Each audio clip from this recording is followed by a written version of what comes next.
the only time I was seriously like a game just I didn't care much for it, even if I appreciated it because the DM was awesome. Was just I realized just how much I don't want main character syndrome. Like Mm. my like the DM, he asked for backstories, and I wrote him a backstory. And then he just oriented everything intensely around it. Everybody's gunning for That's me. Everything's happening. I'm like, okay. I feel so stressed. well. Are you ready to play an episode that revolves around your character? Fuck you, DM. No, Spoiler yeah. alert. Very specifically this episode. No, yeah. I mean, obviously, some sessions are fine. It just was like the whole campaign was like, my character almost feels like he has no agency because all the things of, if you walk this way, your family will probably die. If you walk that way, oh wait, you're just probably going to be evil. Yeah. It was good role playing, but it was rough. Yeah. No, I get that. It's like that probably happened because no one else sent in nearly as fleshed out backstories as you. Yeah, that's true. It was And then as a DM, you try to balance it out, and you're just like, okay, I need to sort of inch a backstory into the other players. Like yeah. like, hey, you meet this guy, he's pretty cool, right? Maybe you form some kind of a connection. And they're like, no. Yeah, sometimes they're not into it at all. Yeah, I think I've So is- slowly begun to be like, you know what? It doesn't have to be a surprise in session. Maybe I'll just run these ideas by the players. yeah. Like, so is our question like, what's the shittiest game you've been in? No. Jeez. This one. I wouldn't call that the shittiest though. Oh, I think I can think of some that were. There was one particular DM. Oh, that was interesting. I'm trying to think. I feel like if I did answer this question, it would by necessity probably have to be a game that I ran, right? Or that one of you guys ran. Yeah, like Oh, we're no. literally calling like each other out because like other people have like DMs Okay. for like everybody. You are forgiven if you just call out a single session or two or like small arc rather than like the entirety of a DM or their work. Because I don't think I've had like a lot of DMs when I think about it. I usually do DM. There was one Paul did that kind of fell apart, but it was really fun. Which one was that? The one with me and Joey. He's like, Oh, yeah. wait, which one Well, was that that? That was good. That was really good. Yeah. That was a It was really really session. good, but it fell apart, and it was kind of good because we it fucked fell up. apart in like the best way possible. Yeah, it was was- terrible. It was like a high difficulty one shot, and you just failed in the most astronomical way possible. Yeah. And then we tried to kidnap children. You tried to kidnap children and like offer them Wait, what? sacrifices? I don't remember that. One of the guys said that. He was like, you can offer them as sacrifices in order to like No, free yourself. You met this like evil wizard who was like, I'll help you if you like bring me sacrifices. So you're like, well, it'll be easiest if we like get children. Oh my God. It doesn't even have to be children. I forgot. I forgot about that. I mean- well, we did resolve that eventually, didn't we? I punched a big scorpion thing. When it's What? practical. No, I Wait, think are you talking about a different thing? No, the one we did in person in Oh, Jackson, where you were holy up there shit. a rogue and you were dragged into the woods by an ink. Oh my god, yes. I was Very badly. R-worded. Evil rogues are like, I mean, I once got a a young girl stoned and donated her to the whorehouse. Whoa. Okay, I'm gonna need somebody to take that soundbite out of context. Okay, well, my companion in the game's father was the whorehouse owner, and we were trying to assassinate him, so we thought it would be a good way to get inside. Oh my goodness. Instead, they just opened the door, grabbed the Phrasing. girl, and closed it. And we felt bad. That's kind of shit on. That's kind of like a shitty DM choice, It- in my opinion. It worked well with all the other shenanigans and crap we were giving him. Like we were just like, oh, but it didn't, it didn't phase. Fair enough. We really gave that.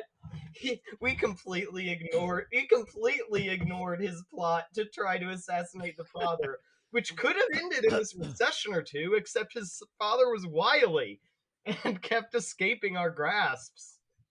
Wile E. Coyote. It was we ended up blowing up the whorehouse. Wow, that's To incredible. BT Dubs, he escaped and started went to like the slave trade or something. It was.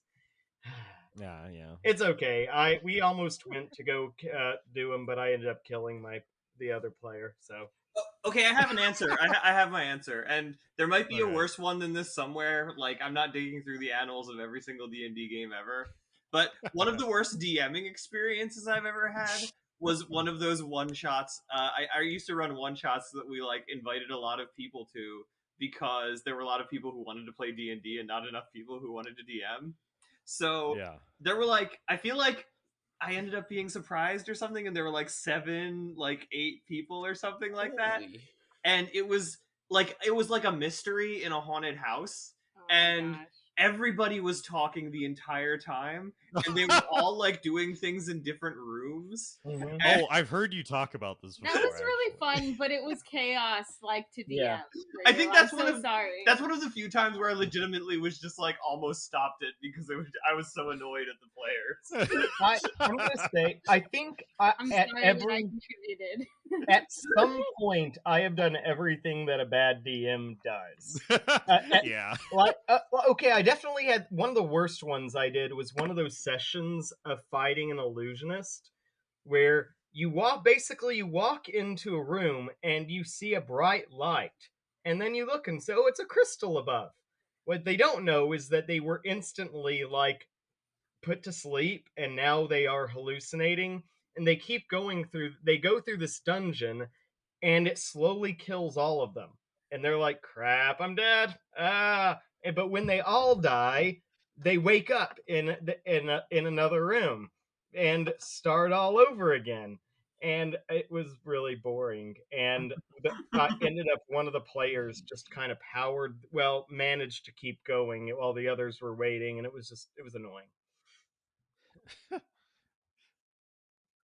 So I think it's kind of close between this one and one that was hosted in the on like Sunday nights when I was in school in the RD's room because he was in the game. Mhm. And it was ran by someone else who was a pretty good DM, had actually been DMing for a long time. But so he wasn't the problem, but like there were these other people, like there was like this one person who like literally everyone rolled their dice, and then like we're all standing up, and then he reaches down and like turns it to a 20, and like three of us are just standing there looking at him do this, and he goes, natural 20, and What? the DM didn't see it, and Oh, like I no. guess we all looked at each other and were like, Eh. it's not worth it. And so he just got away with it. But the actual worst one was, and this was at my house at the time, and was with a previous roommate that I lived with, and he was running a game, and he was like, it was pretty cool at first because it was like his own world, and it was like an pirate game, like we're out on the open seas, and there were some really cool moments with it. But it got to a point where like when he revealed like the the big bad evil guy, it was like it was this gold dragon that we were all like, oh, metallic dragons are good, and then like the twist was this one is actually evil. Because And it just sort of became sort of like DM PC territory, not really, but like we were like, I want to try to find a way to circumvent this person's influence, and he'd always just be like, no, you can't, no, you can't, it's you're not free. No, we were so, and then shortly after that, it just kind of fell apart. Yeah. I had And also it was bad because there were people at the table that like were genuinely super annoying. Like, so there was this. Oh my god! So there's this one background in D&D called faction agent. And so the normal ones are like you're part of the Harpers or part of the, part of whatever the Emerald Enclave or whatever, and that's your faction if you're playing in Faerun. And you could probably homebrew your own faction, but it is like it became a meme in our group because the one player would always bring up the fact that he was a faction agent and be like, "Hey, so can I get anything for being a faction agent?" And we were like, "Shh, please, for the love of Christ, shut the hell up about being a faction agent." It was super annoying. And then and then him and another player were like super power gamers, and it was like really stupid and annoying. So yeah. I think it was my time when I wasn't going power gaming. Instead, I was just totally going. Okay, we gotta let some other people. Oh, sorry. Yeah. Yeah, the three of us could keep going for a long time, I feel like. Listen, two come to mind, and I feel like it's always good to be like, listen, people put effort into these games, and I appreciate the effort, even though it didn't quite hit the spot that they wanted to. But I still remember realizing halfway through one of my friend's games that it was based around Goblin Slayer. Yeah. Oh my god! Oh no! Game. Did not go well. Oof. I didn't. Yeah, it was okay. So I was in that one too. I think I've talked about this.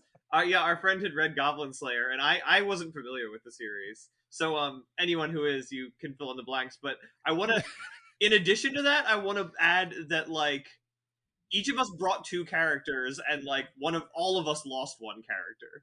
Yeah, and it was super fucking hot. Like it was really hot out. And like everybody was I thought you were talking about the Goblin Slayer stuff. No, bad timing. Yes, no, not that, but it was just very uncomfortable for so many reasons. Well, you should just all take your shirts off. Were y'all bros? Oh my god. And then the other one Damn. was a good concept in theory. It was a tournament of power thing where we all brought our main characters. Yeah, I was there. And then just fought against each other in like one-on-one battles. And it just, you don't realize how stressful and tense that can get until you're like fighting against like you're using your main character and like have like no way of fighting against another person's main character. Because we brought characters from like other campaigns. It was like a Smash Brothers thing. Yeah, and then you have to like tell the DM about your bullshit homebrew thing that your other DM allowed you in the other game. Oh yeah. And like, long story short, I did that, and I brought my paladin Adrenaline into that when one of my friends ran a game like that, and I just curb stomped everyone. Yeah. Yeah, no, so funny thing, Ryan was playing his character from my campaign that I run, and that whole campaign is just like, basically they're on a quest to become like as OP and game breaking as possible. So I had to fight my own abomination, and it like obliterated me, and it was deeply upsetting. Yeah,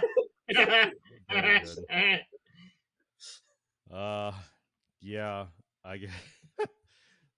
Raven, do you have one, or you don't have to answer? Is the answer the worst like experience we've had in a game?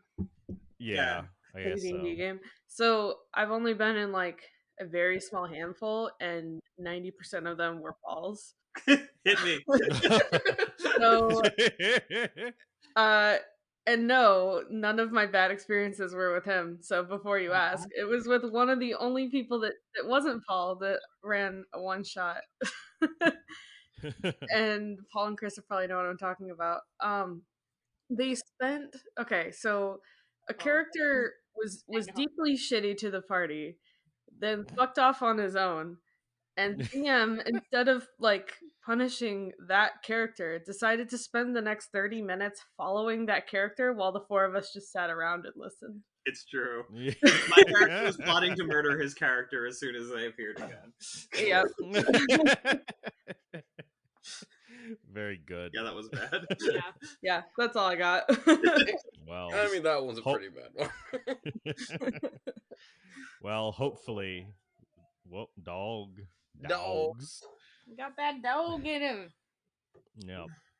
So now So that the bar is hopefully- extremely low. Yeah, hopefully Yeah, my worst you'll be experience able was at to yeah, hopefully since the bar is so low, Cyborg will be able to leap over it on this episode of Teen Titans Roll.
Okay, so I guess before we get started, like I do want to have final call. Is there anything else you wanted to do to the car, Cyborg, or are you just good as is and with some of your infusions? Well, yeah, feel like that'll be good.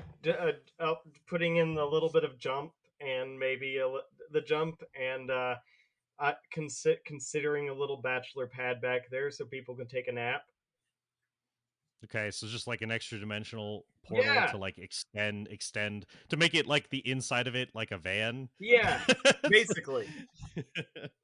Yeah, cool. Who knows So when it's you like, might need to take like a giant super cannon in the back or something. yeah, it's like it's got extended capacity and it kind of feels almost like a small limo instead of a car or like a big van. So the scene opens to a cluttered garage. There's the sounds of drills. This montage begins of a car being constructed. The components being put together, the engine block descending down into the hood of the car, or the front of the car, and a bunch of other things that I don't understand enough about cars about to really go into in great detail. So, but there's this cool montage happening. Finally, after some time with this, Cyborg, you are done. You have completed the car. You can get in and try to start it if you would like. I feel like people should be watching this. But maybe no. I'm gonna take it out on my own. We're gonna have a little private time. Well, you've definitely probably been thinking about showing it off, but like this is the moment where like to test to make sure all the components work and the car starts. All right. I open the door, just kind of slicking my hand against the door handle. Oh, this feels fresh. And I just step in, put my hands on the wheel, and turn on the engine, feeling all 100,000 of those horsepowers rolling over. Okay, so what happens? Yeah. Well, okay, well, before that, before you have an orgasm in your car, I'm gonna put a little bit of a cock block in. So you press the button ignition, which it actually is a button. Okay. And the car, either you have like a separate key fob, but it's a button, which is actually like way ahead of its time in terms of car design.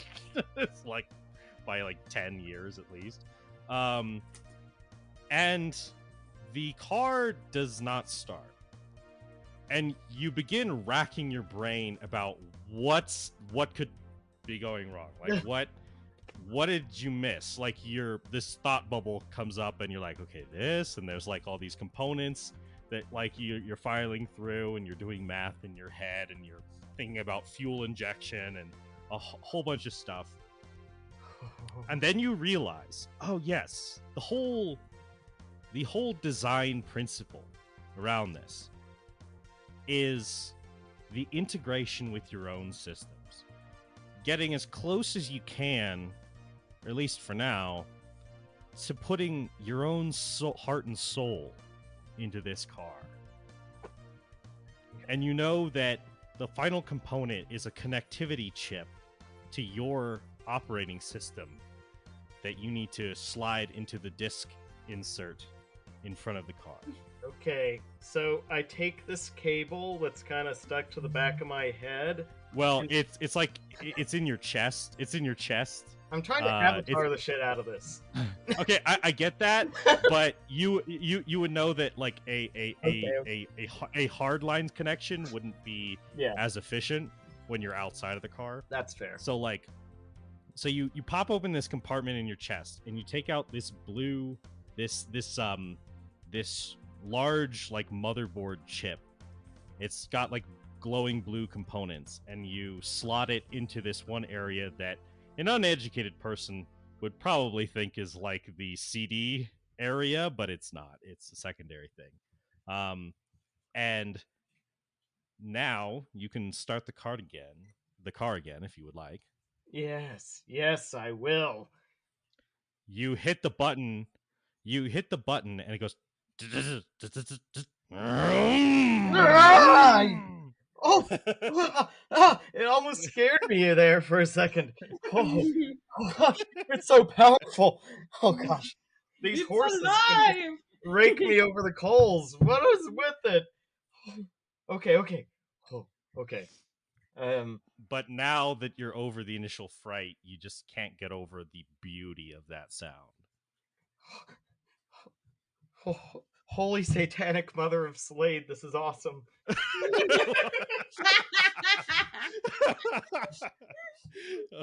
my God. Well, you've been working on this for a long time, almost to, like, and people have been wondering what you've been up to down in the garage. Would you like to gather the team to try to show it off? Yeah, I do. I press the onboard communications array, and I'm like, hey, everybody, get down here. It's an emergency. Okay, so you guys... I instinctually turn to see if Robin is, like, here or if he's, like, somewhere else. Robin's jumping off the couch, running towards the... And I'm just like... immediately thinking it's an emergency. I'm just like, whew, it's not happening again. When you walk in, I'm literally doing the Spider-Man dance. Okay. Do you want to put one of your tarps over the car so that you can surprise them? Yes, I do. I was in my room as a ferret in a little cat bed, like under a bunch of comics. And I come running to the basement or the garage or wherever. All right, do y'all make your way down to the garage? Yep. Burst in. Cyborg, what's the emergency? What are you doing? Rolling my fists together, gyrating. All right. So the team is there, and for this moment that you've been waiting for to show them off your coolest, hottest, baddest creation, the one, the only T-Car. Guys, what do you get when you shove 100,000 horsepowers into one bad, awesome space? And I rip the tarp off, displaying the car. Booyah! Look at this! Horses in space? 10,000 horsepower plasma turbine engine, nitro 100. boosters, hover jets, anti-lock brakes, roof-mounted pivoting proton cannons, a front-mounted sonic blaster for that pesky hedgehog. For some reason, whoever wrote this put Sonic within a capital letter, so I'm going to assume it's to fight the hedgehogs. It shoots Sonic out of the cannon. Rear It's oil the whole slicks, cavalry. smoke, full onboard computer, leather seats, power windows, awesome sound system, jumping capability, and a sweet ass bachelor pad inside. Cool. So you guys see it. This is this very impressive car. Doesn't look like anything you've seen on the road up to this point. It looks new. It looks years ahead of its time. You look inside, and the inner compartment space is actually, space to sit in is actually bigger than the outside, and it's shiny and new. You're all probably pretty impressed with this for varying different reasons, with the notable exception of Raven. This doesn't really do anything for you. It feels kind of grossly materialistic. Have you ever just said, oh, wait, what if Slade's running down the street? Wouldn't it be great if we could just plow right over him? Now we can! Well, you should show us what this baby can do. Yeah. Also, you guys notice the license plate, the California license plate, and it says FCK Slade. Robin looks at it, gives a thumbs up to Cyborg. Raven, after hearing all of that, just floats over to the license plate, points at it, and says, I like this. Good. What are you waiting for? Get in! Oh, And yeah, joyride. as you guys are ready to go on a fun ride on the town, suddenly there's another emergency alert. This one is real. That one's not mine. Did you do that?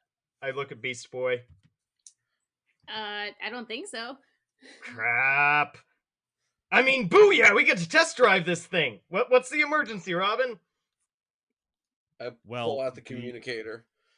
Yeah, the emergency is in a tertiary area around the tech district, more so just like the normal mundane stuff, like the Radio Shacks and things like that. Hey, call back to Radio Shack.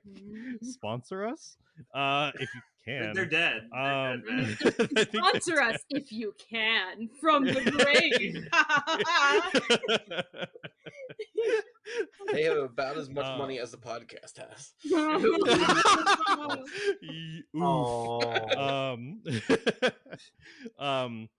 It is basically, yeah, there's like this area. There's an electronics shop that is under attack by a mysterious new supervillain.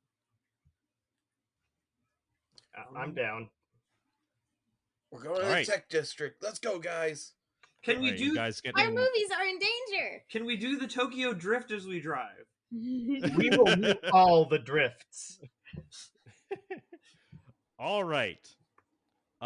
You guys start driving off. You actually drive across the water with the hover jets, and you are now driving along the mountain roads into the highway that leads to the city proper. Can I turn into a dog and stick my head out the window?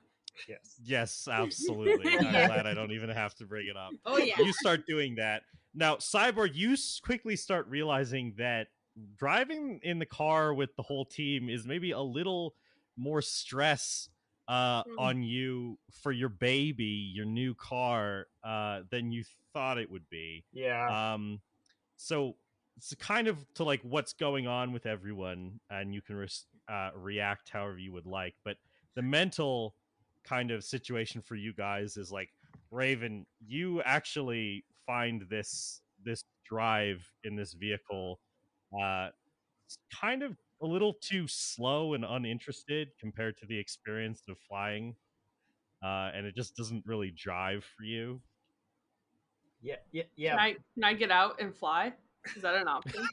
Do you really want to just literally just get out and fly alongside the car? Is that an option? You absolutely can if you want to. I'm You gonna can do try that. to get out. So Raven just immediately crawls out of the vehicle and While it's moving, fly. Yeah, She- and starts flying alongside it. She gives a little sigh before she does that to indicate that she's bored. I go through emotions of annoyance mixed with relief, and I don't. Yeah, sorry, go on. Well, I was just gonna say that there are a lot of fascinating buttons in front of you where you're sitting in the front, Starfire. Oh yeah, true. I'm definitely trying to push those buttons. Okay, No. you press a bunch of buttons at super speed. I've heard the cars play music, and I really want to play cars. I really want to play music, and I also wonder where the nitro button is. Very good. The windshield wipers start moving, and to your mind, you just see, you might understand windshield wipers, but to you, it's like this feeling of elation and joy as the two little arms on the front of the car start to dance back and forth. They are dancing. I imagine I Give put a them little music. I imagine I put a little twirl into the windshield wipers, and right, but they are distracting to you Yes. as there's no need for them at the moment. Starfire, quit pressing buttons. And now you look back and you see that Beast Boy is a dog and he's slobbering all over your paint job. Beast Boy, close your damn mouth. You guys are zooming into the city, although with the highway and the traffic, you haven't yet been able to fully get into full gear yet and really test out some of the higher speeds of the car.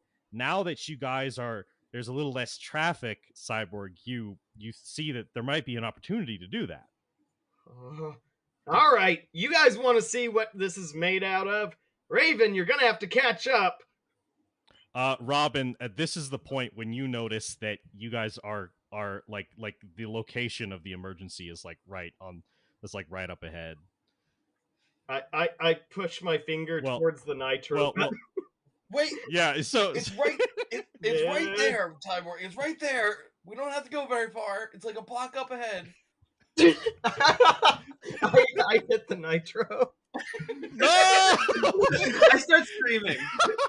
Wait, if there is an evil supervillain in the middle of the road, I want to roll to not. He's not. Okay. He's not. He's not in the road. You see people running out of this electronics store in a panic and running out into the street. I was really suddenly there are obstacles, and do you press the nitro with people running out into the street? Well, there are people. Yeah, it's probably a bad idea. Okay, let's. Pedestrians, the bane of my existence. All right, you guys pull over to the corner, and there are people running out of this electronics shop called Cook's Electronics, and people are running out in terror. I assume that you guys are rushing in. Yeah. However, Cyborg, if the rest of you guys are rushing in, Cyborg, the first thing on your mind is the fact that you kind of want to secure the vehicle first before you immediately run into the emergency. You have a steering wheel lock that you can put on the steering wheel. Yeah. So do you want to do that? Yeah, I take out that little boot that you put onto a steering wheel and lock it down. Yeah, so you start locking this thing down as the team rushes in to Cook's Electronics. And as you close the door and look over the car, you realize, the windshield could use a quick polish. You're darn right it could. What? Gosh, and there's that place that got the drool all over it. Okay, hold on. Yeah. So you This is a you get movie. out a rag and you start wiping the car down, Yeah. and these two guys walk up while you're doing that. These two other teenagers, and one of them he's short. He wears a black leather jacket. He has a red shirt, a belt, and jeans, and he wears Converse sneakers. He has a round face, and he has slicked black hair. He goes, "Dude, that is fat." Yeah. And the other guy, his friend is tall. He has he also has a black leather jacket. He wears a V-neck white T-shirt. He has jeans, and he's wearing like these black like stilettos. And he is chewing on a toothpick, and he wears shades over his eyes. And he goes, "Sweet ride. She yours?" Yeah, man, I was trying to create something that could even come close to the impressiveness of my gigantic penis, and this is the closest I They just start laughing. They're like, "Hell yeah, man!" Do you know how many horses this thing has into it? I boiled down 100,000 of those suckers into that engine.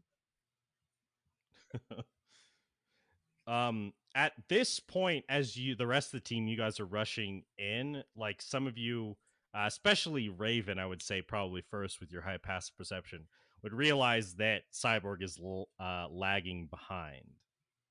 That's okay. I'm making friends.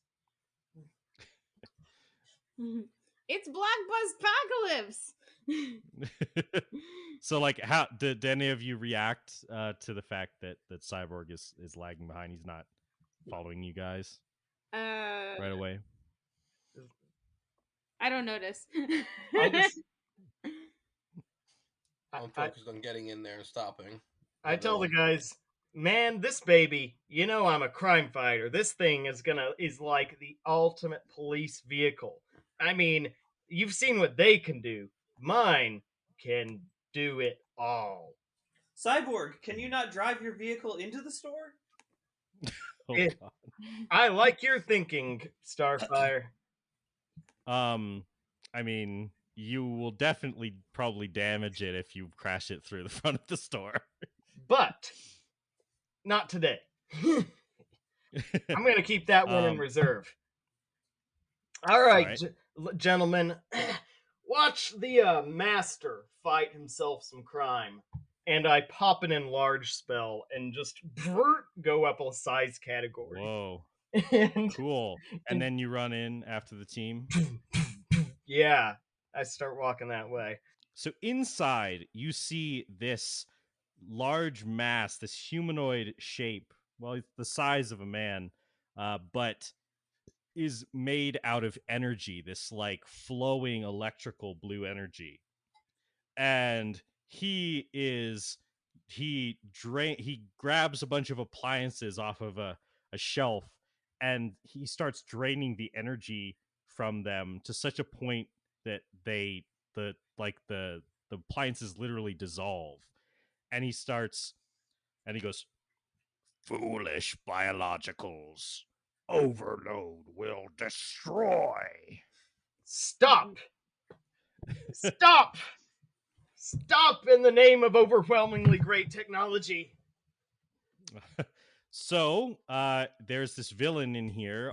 Everyone else, all the pedestrians seem to have fled out of it. I would like you guys to roll initiative. That's an 18 for Starfire. 19 for me. Lucky. I was distracted by the fact that Cyborg grew really big after talking about his big penis. Whoa. There was a lot distracting. I was making funny jokes to myself and having a very easy moment. I nat one. Pog. So did Robin, I think. Yep, 100%. Except mine's a +10. All right, Cyborg, what is your initiative? 13. He got a 24, so he's going to be at the top of the round. So, at the top of the round, this, apparently his name is Overload. This villain is going to try to attack you guys. He's going to make a couple attacks against you. So, he sees you guys, and he is going to attack at, let's say, Starfire and Robin. How about that? Okay. That works. No, that's not okay. So he slams these long tendrils of electricity in the ground, and he tries to smack them against you. So the one against Starfire is a 26. That does And it. all right, and the one against Robin is going to be a 16. Ooh, no. All right, so damage. Okay, so Starfire, you take 12 lightning damage, which is reduced to 6 since you're so resilient. But as you get hit, the jolt of electricity, it's very, very similar to when you fought Lightning, the man himself, not. And as you are hit, you cannot take reactions until the beginning of your next turn. Okay. Because I'm like jolted. Yeah. Yeah. All right. But with that, that is his turn. So, Beast Boy, it is your turn. Okay. I'm gonna try and fight lightning with elements of my own and go air elemental. Okay, cool. So you turn into an air elemental. You could try to get behind him to flank if you would like. Yeah, I would like to do that. I guess I'll try and slam him twice. Okay. Yeah, you get to roll both with advantage. Ooh, alright. I will do that. Okay, so a 27 for the first one. Okay, that will hit. And I understand because you're subclass that your transformations are considered magical, right? Yes. Ooh. Okay. So that will cut through his resistance. So that's good. Yeah, I think I had, like, magical animal attacks, like, a while ago, so... Yeah. Okay, great. So yeah, both are 27 to hit. That's 10 and 14 bludgeon damage. Magical bludgeon damage. Okay. He actually takes the full amount and seems surprised as you hit him in this wispy elemental form. It's actually kind of similar to him. He seems like some kind of elemental, but of a kind that you've never heard of before. Probably like a lightning one. And also, he is like this lightning elemental, but he has this like little face on like a computer chip, like inside the middle of his body, and he just has like these hunched shoulders. He doesn't have like a head on a neck, and he gets. But as you hit him, you will take with each hit 1 and 7, so 8 total lightning damage. Okay, And- lightning I have resistance to lightning in air great. elemental form, so... Cool. That'll be So just it'll be 4? one. Or what would it be?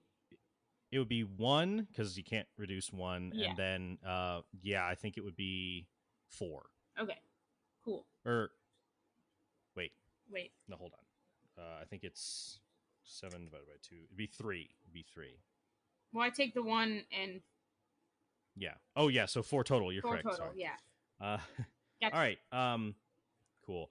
And as you hit him, there is a jolt, and it's not enough to fully stun you, but you cannot take reactions until the end of your next turn. Ooh, okay. And that's just an ability he does on me? Or... Yeah, if he hits you or you hit him with the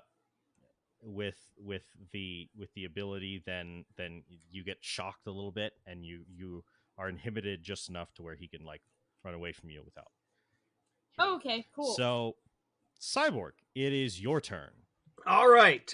First of all, did I see it like absorbing the energy from things? Yes. Okay, I'm a little scared, but I'm still pretty confident here. I'm gonna go ahead and shoot off one shot of my lightning launcher. Does 22 hit? Okay, well, that was kind of a brash decision. It does hit. Go ahead and roll damage. We'll see what happens. 11 damage.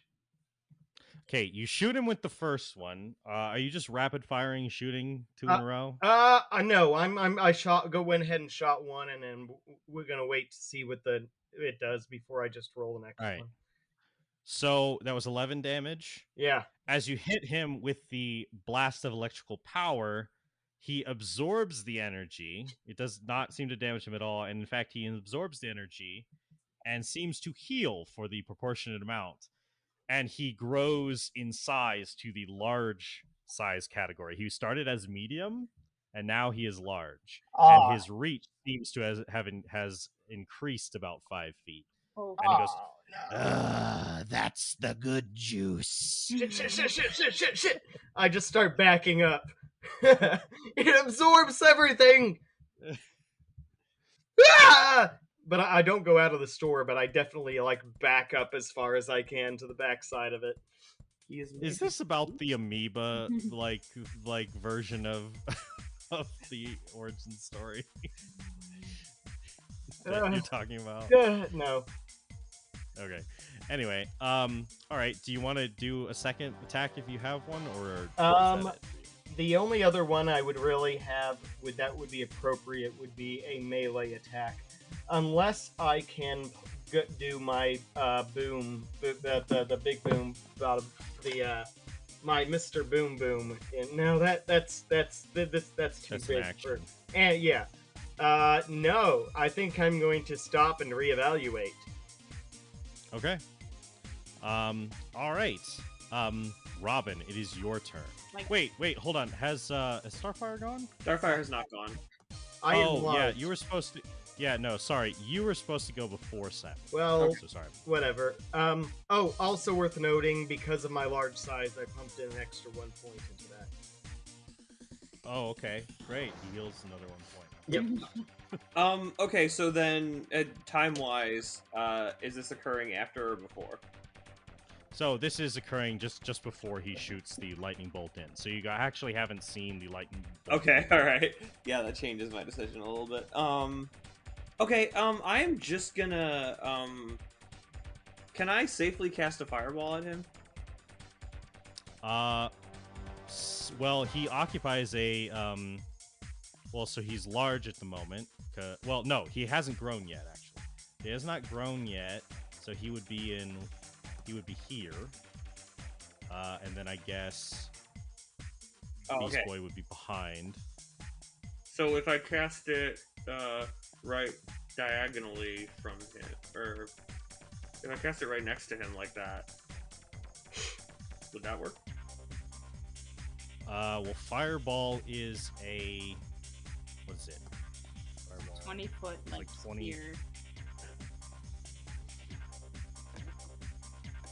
Okay, then I'll just, wait. I think, I'll just use Careful Spell.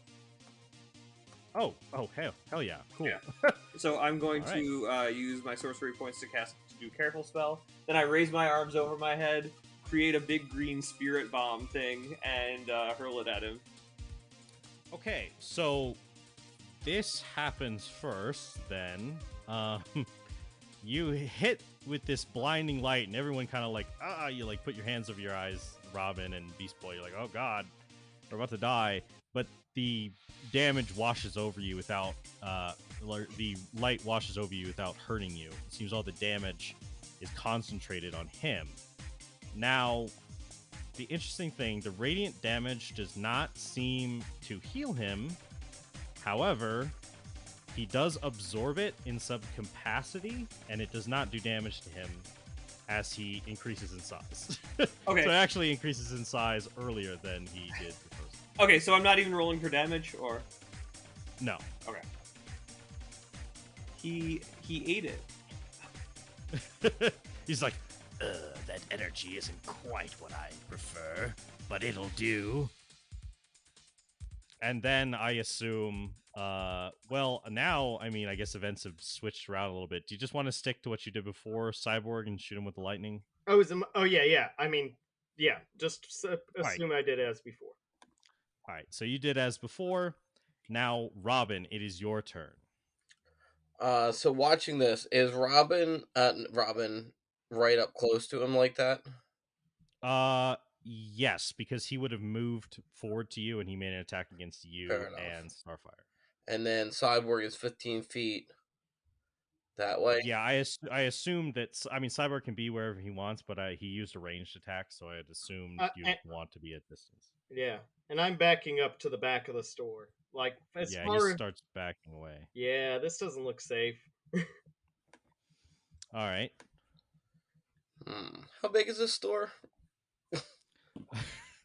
I mean, it's probably like the dimensions at least of like that, like this thing, you know, on a side, and then maybe like the length of the map here. So like a good bit. Also, Slade is just chilling over there. In the corner. We haven't taken. So my main question is: there any way I can throw an EMP and not hit Cyborg? You want to screwed up? Okay.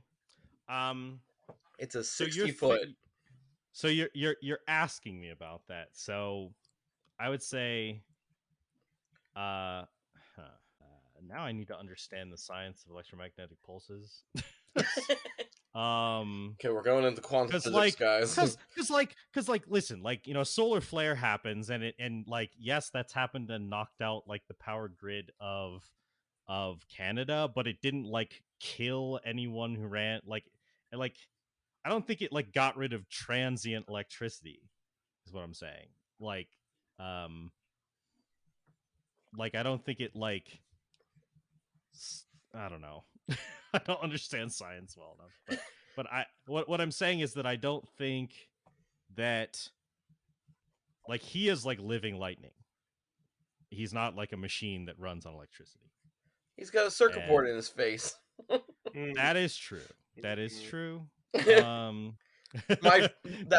kind of Robin's thought process behind this. Is it looks like he's got a circuit board surrounded by lightning. Potentially an EMP blast could take it out. I googled whether or not an EMP blast affects lightning, and it says that an EMP shield is designed to protect an entire home from lightning. So take that how you will. An EMP shield? Well, what I think is probably happening is that him as living lightning is probably generating an electromagnetic field of some kind. Interesting. Okay. So I would rule that he's probably shielded against effects like that, since he is a being made of like electromagnetic forces. He's kind of tech, but he's kind of like weird and elemental. So he's a weird tech creature. But you might not necessarily know that, so you can just act on whatever assumptions, or you can roll intelligence, see what you know. You know, I guess that would be a nature roll. I was like, is it a... I am not good at nature. You got decent intelligence. I do. It's just not good at nature. I mean, it could... Yeah. Well, that's just kind of a weird question. It's like in a modern game, is a question about physics and energy is it a nature check still? Yeah. Or is it not? It's like, Okay, well, so like, wait, so like, are druids just like really good at like at like science? I don't know. The thoughts I have in the shower. I'm going to screw it. I'm gonna whip out my He's gonna whip it out. Way too much whipping out. I have a metal. Nah, I'm just gonna punch him. It's gonna hurt either way. Yeah. I'm gonna go straight into my karate kicks. Natural 1. Wow. Well, that's 2 natural 1s in a row. Bad luck. Initiative and then that. Okay, 23. That'll hit. And then I'll just go into a flurry of blows. Natural 20. Ooh, Nice. natural 20. And 16. The 16 will just hit. Nice. Okay. So here comes the first. First one is an 8. Mm-hmm. Oh, wait. And because you're cool monk shit, you actually bypass his resistance. Yes. And also 3 points of sneak attack damage Oh, cool. because of my rogue shit.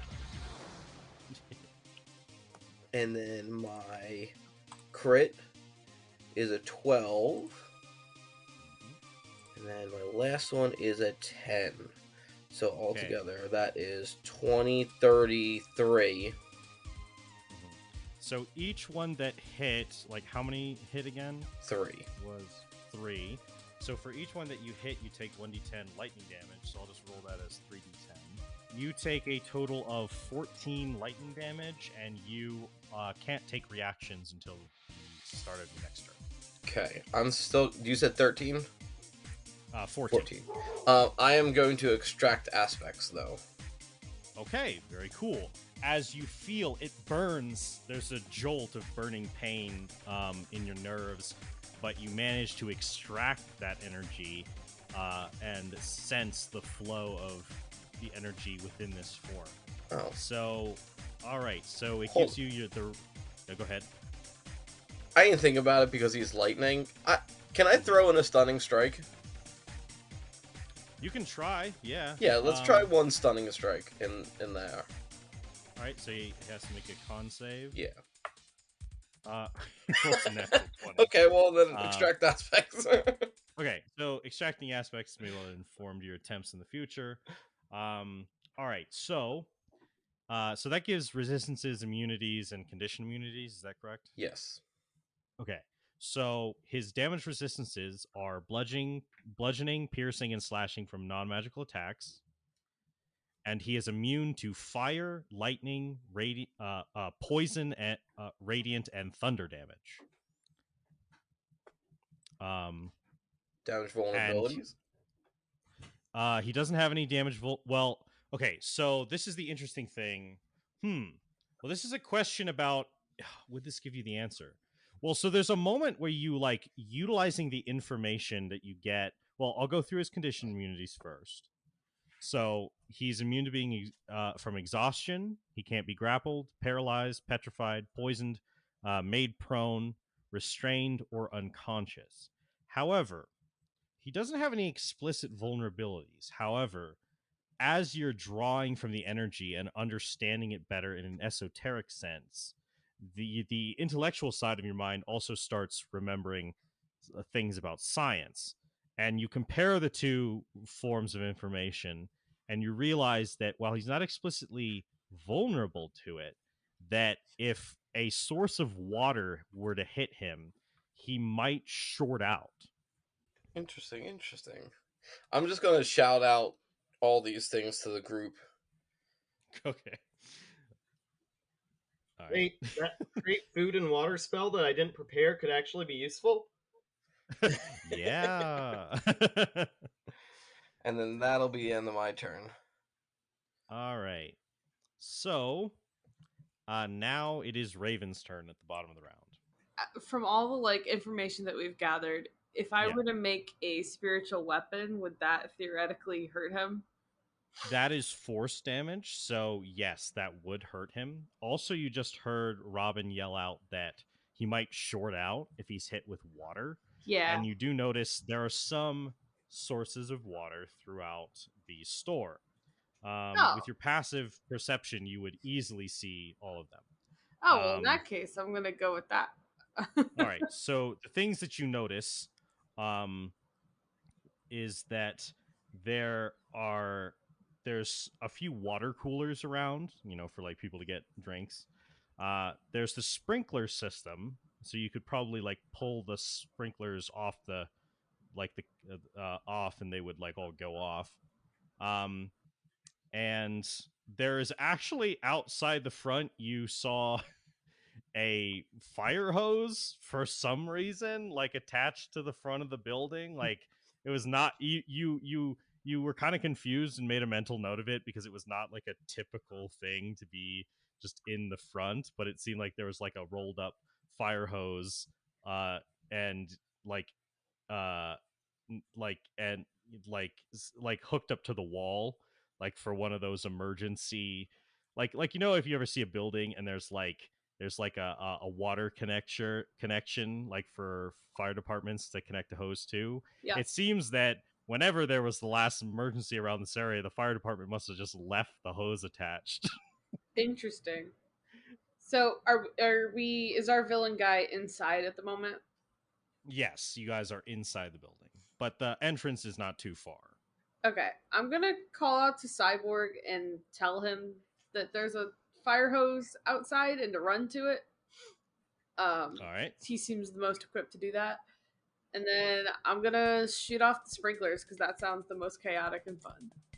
Okay, so the sprinklers start to go off, and he, as the water rains down on him, he goes, ugh, and his size starts to shrink a little bit.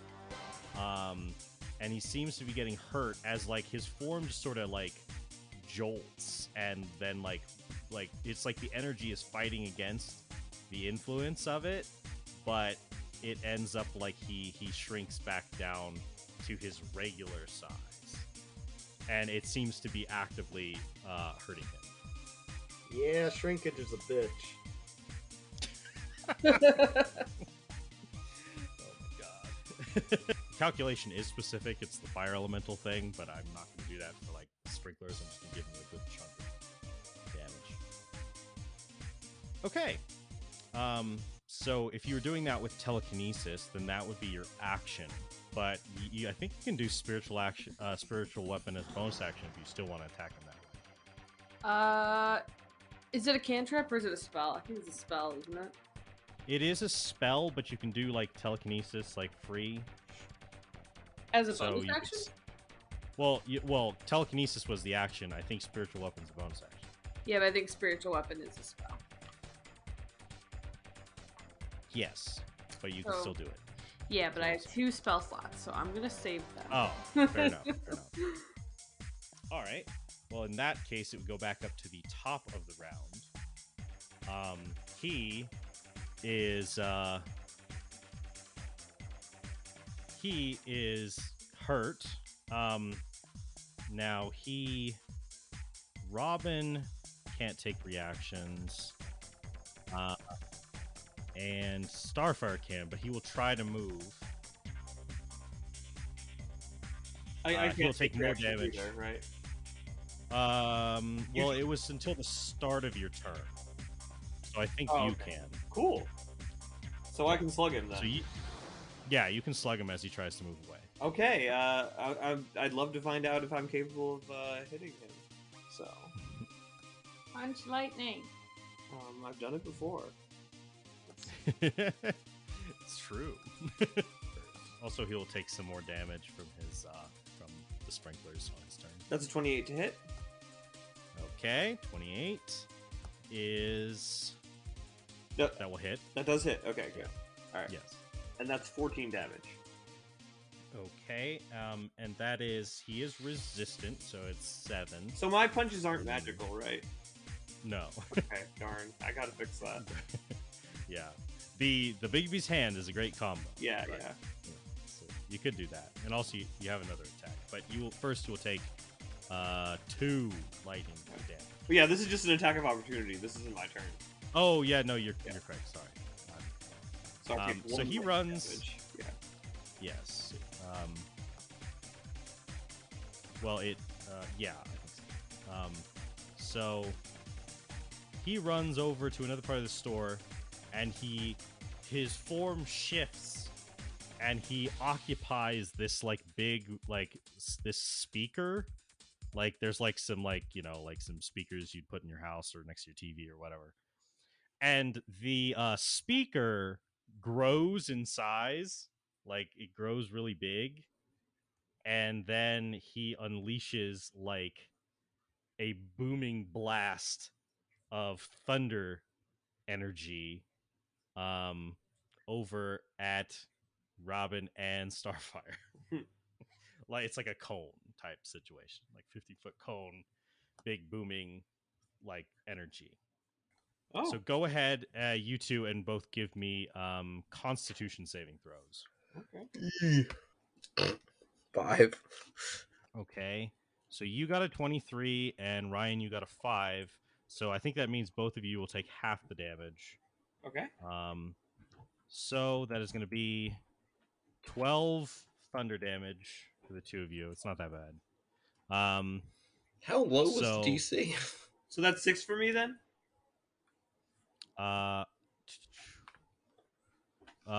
Yeah, 6 for you, and also 6. Wait, no, it's not a dex save. So, sorry, I was thinking about evasion, but Okay, that so makes you'll take, sense.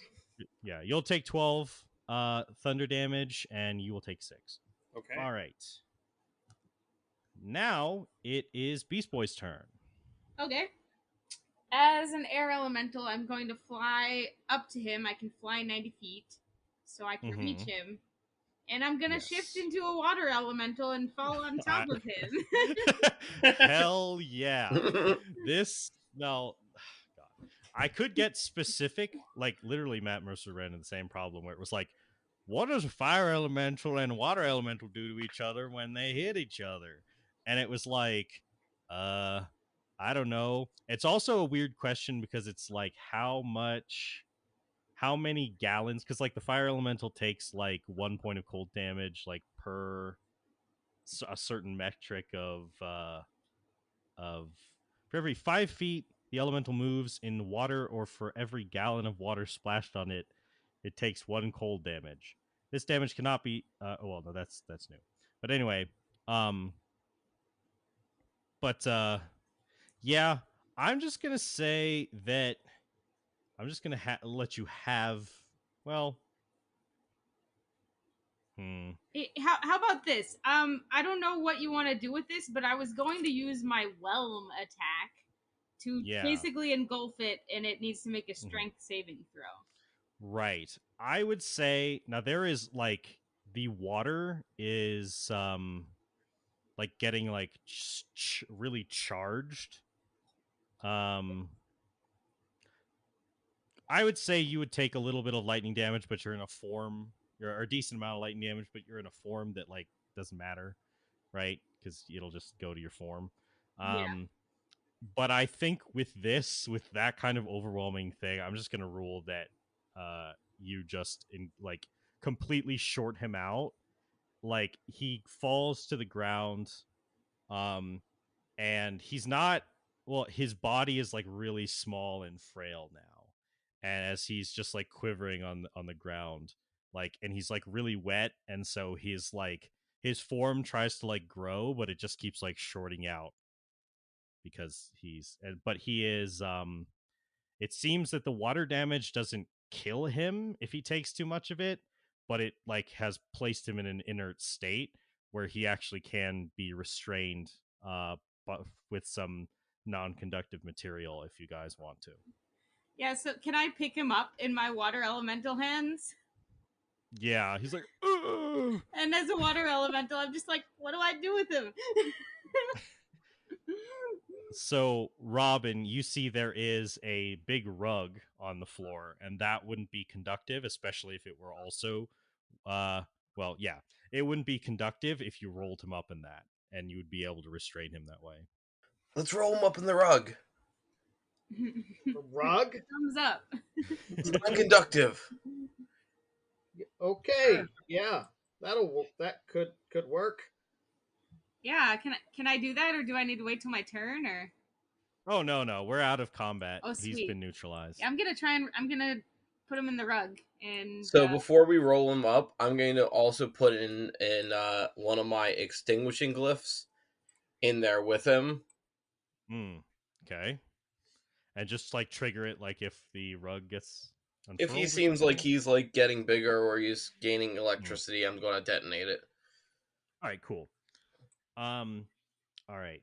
So you guys deal with that. You roll him up in the rug. You put the glyph in, and he's like, ugh. And it seems that this emergency hasn't. I guess maybe it seems they're busy with other things tonight, or for whatever reason, the police department isn't heading to you guys. When you correspond with them, Robin, they ask if you can just drop him off at the police department. You want us to transport an energy sucking being to the police station? Yeah, I mean, yeah, that's what the boss says. Thanks. Oh, this can't be good. Starfire, can you just carry the rug? I can easily carry a rug. Yes. I will take the rug, and then I will be at the police station. It is wet. So yeah, I just you like guys, take it off, kind of just Let's go outside. You guys all head outside, and before anyone flies off to the police station at an undisclosed rate, you notice as you walk out, Cyborg, you notice that your car is gone. No! Fuck you, Slade! and then it goes to a commercial break. Where's my car? So you see that the car is gone, and lying on the ground where it was is also, as you were running away, you would have remembered to initiate the alarm, and that's why this is so shocking, because you see in the spot where it was, the steering wheel lock is lying on the ground, and also it seems that the alarm system has just been like ripped out of the bottom and is lying there disconnected as well. No! What? My baby! My baby! I go and grab the alarm system. I failed you. I can't believe I failed you.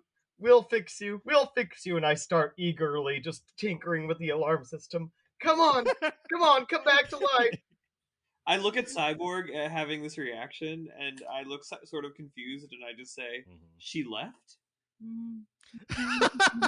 You're a little confused. However, this does spark like an emotional reaction in you, Starfire. It particularly reminds you of one of the first experience, not something as serious as like when you were sold into slavery or whatever, but like it reminds you of when the loss that you felt when your favorite Zarnek was eaten by a rampaging Glorg.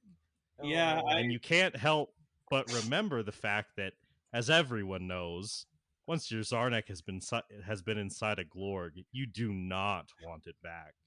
Yeah, I'm gonna go and recite that to Cyborg verbatim. I look at him and say, "Me and my baby are gonna find mommy." And the alarm system looks up and nods its head. Oh god. No, did you just like animate object or something? Tiny servant, but yes. Oh. It's like it's like shivering, and it's like father. It says it was those two hooligans with the shitty jackets. They seemed so nice, affirming my masculinity.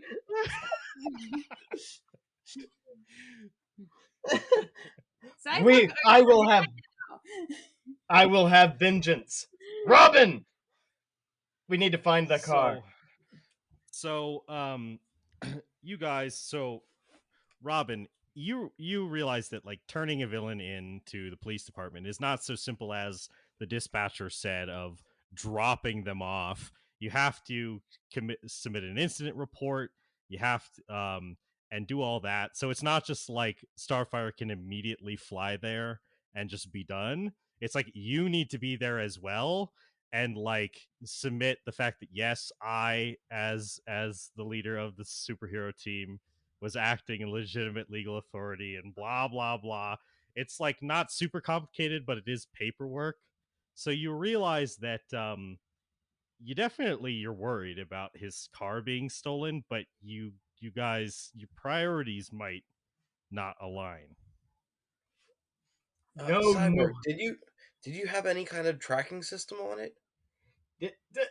Wait, do I? That'd probably be the alarm. Yeah, he says, yeah, and it's my new baby. You have some thoughts, Cyborg, that punks around town, like you kind of think about it, you're like, the car scene, basically. Yeah.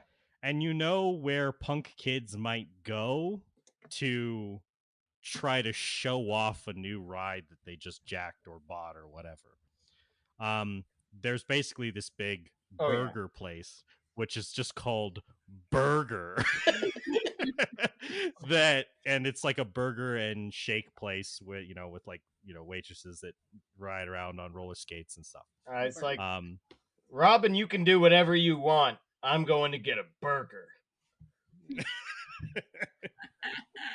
Beast Boy, Raven, can you make sure he gets his car back, but in the right way? I gotta go with Starfire and take care of Overload. And we'll meet you as soon as we can. I guess. Why didn't I work on that disintegration blast when I could? Oh my goodness. I sort of float down and I like flatten my back and I'm just like, hop on. So I'm just kind of hop on piggyback style, very awkwardly, like yeah, like I'm a flying carpet and you're just like standing on top, just surfing on top. I appreciate it, and then I activate my hover boots. Well, no, this is that was to Robin. No, he took the wrong signal there.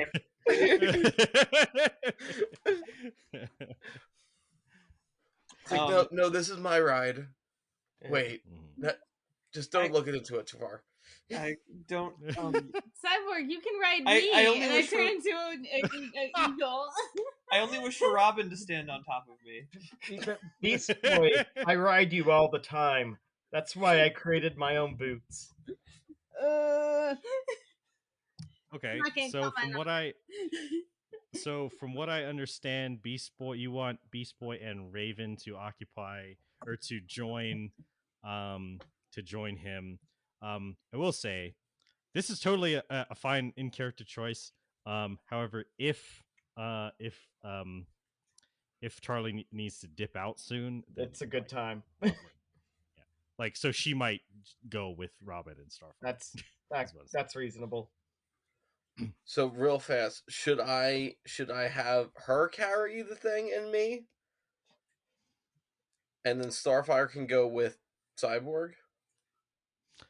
Well, it's up to you how you want to split this up. You know that if on the off chance that somehow the villain weasels out, then the more of a number advantage you have against him is probably the better.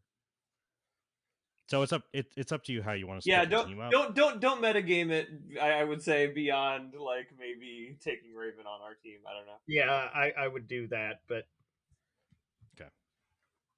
I mean, Raven, you seem.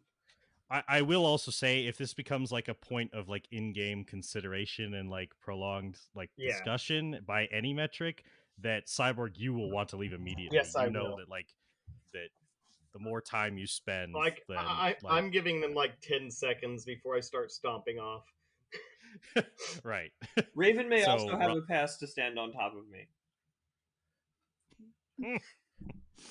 Starfire, you're pretty fast though. Maybe it would be better if you went with him, so that if the car does get away, you could catch up with it. Raven can carry the carpet, and we can bring it over there. I look at her as she's kind of like looks bored at this point. Yeah, I actually perk up slightly, and like the rug starts to glow purple as like an offering. Because I don't care about this whole car thing. Yeah. Okay. I'll get back as soon as I can. Keep me posted on where you guys are. Yes, sir. Yes. All And right. I activate my hover boots and to All the right. burger joint. You guys start flying off to Burger. Burger King for lettuce. No. You guys start flying off, looking around. This is one place that you think of, but it's not the only place, and it might not even be the first place on the way that you would check out Cyborg. So if you want to be thorough, then there might be one or two other locations, but this is where you'll end up. Oh, I see.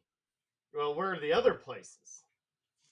They're lesser places, but they are on the way, Oh, right? So you could double back and check them later, or you could just go straight to the Burger. I'll go to one of them before I get frustrated and go to Burger. Okay, sounds good. As you guys are, and then what's your fly speed, Cyborg? I'm pretty sure it's just my move speed, which is currently I want to say it's 35. All right. Well, no, it's just it. Um, Because they're like the boots, right? The flight yeah, boots. 35, and Yeah. double that to 70 if I'm sprinting. I mean, I can carry you. I look at her and say, "All right, Starfire, you're faster than me. Let's do this. But we're gonna bust up in there, and you are. I want you to have a reign of glory about yourself. You're gonna be impressive." Beast Boy, you can carry him. I'm a giant eagle. I just pick him up and I give him to Beast Boy. All right, Beast Boy. Okay, so Beast Boy's speed. What is Beast Boy's speed as Giant Eagle? 80 feet? If I'm dashing, that's what, 80 plus 80? What? Yeah. Fly speed of 80 feet, so. Okay. So basically, if you guys are doing that, then getting to Burger, if you want to get there as a group, is a little well, I guess you get there at close to the same time, but also 120 plus dashing isn't at the actual limit for Starfire. Like, she'll fly around the town, but she doesn't necessarily know what she's looking for. Well, she knows she's looking for the car, but she doesn't know she doesn't know the scene as well as you do. Yeah. Cyborg. Yeah, so I'm willing to slow down and follow. Okay. I guys could get over the location of those locations of those other places and just say, look around for the car. Okay, so you guys want to maybe head to Burger while she checks out the other two spots? That sounds good, and she can obviously catch up quicker. Yeah. Okay. What do my eagle eyes see? All right, you are looking around with your eagle eyes, and you see the Burger in the distance. Burger. And you fly to that. So you guys land, and Cyborg, you stomp over to the area, past people with their cars pulled up, and waitresses who are rolling around on their rollerblades. And you look around, you know that this is the place. You see someone talking to a waitress. It seems there's this guy that's flirting and with her, and you hear him bring up, he's like, yeah man, it was the sickest ride I've ever seen. And this person does have slicked back hair with a black leather jacket. I say, I tell Beast Boy, tail that guy. And then I step out into the crowd and I boom my voice and say, ladies and gentlemen, your cars are your babies, are they not? You pour thousands of dollars, your heart, Your Hey soul. man, this is 2003. We ain't got that much money. Crap, hundreds of dollars into your heart and soul into these things. They are your life. They are a representation of everything that you are.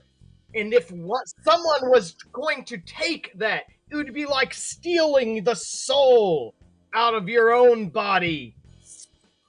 And I changed into Beast Boy, and I'm like, yeah, his baby was kidnapped.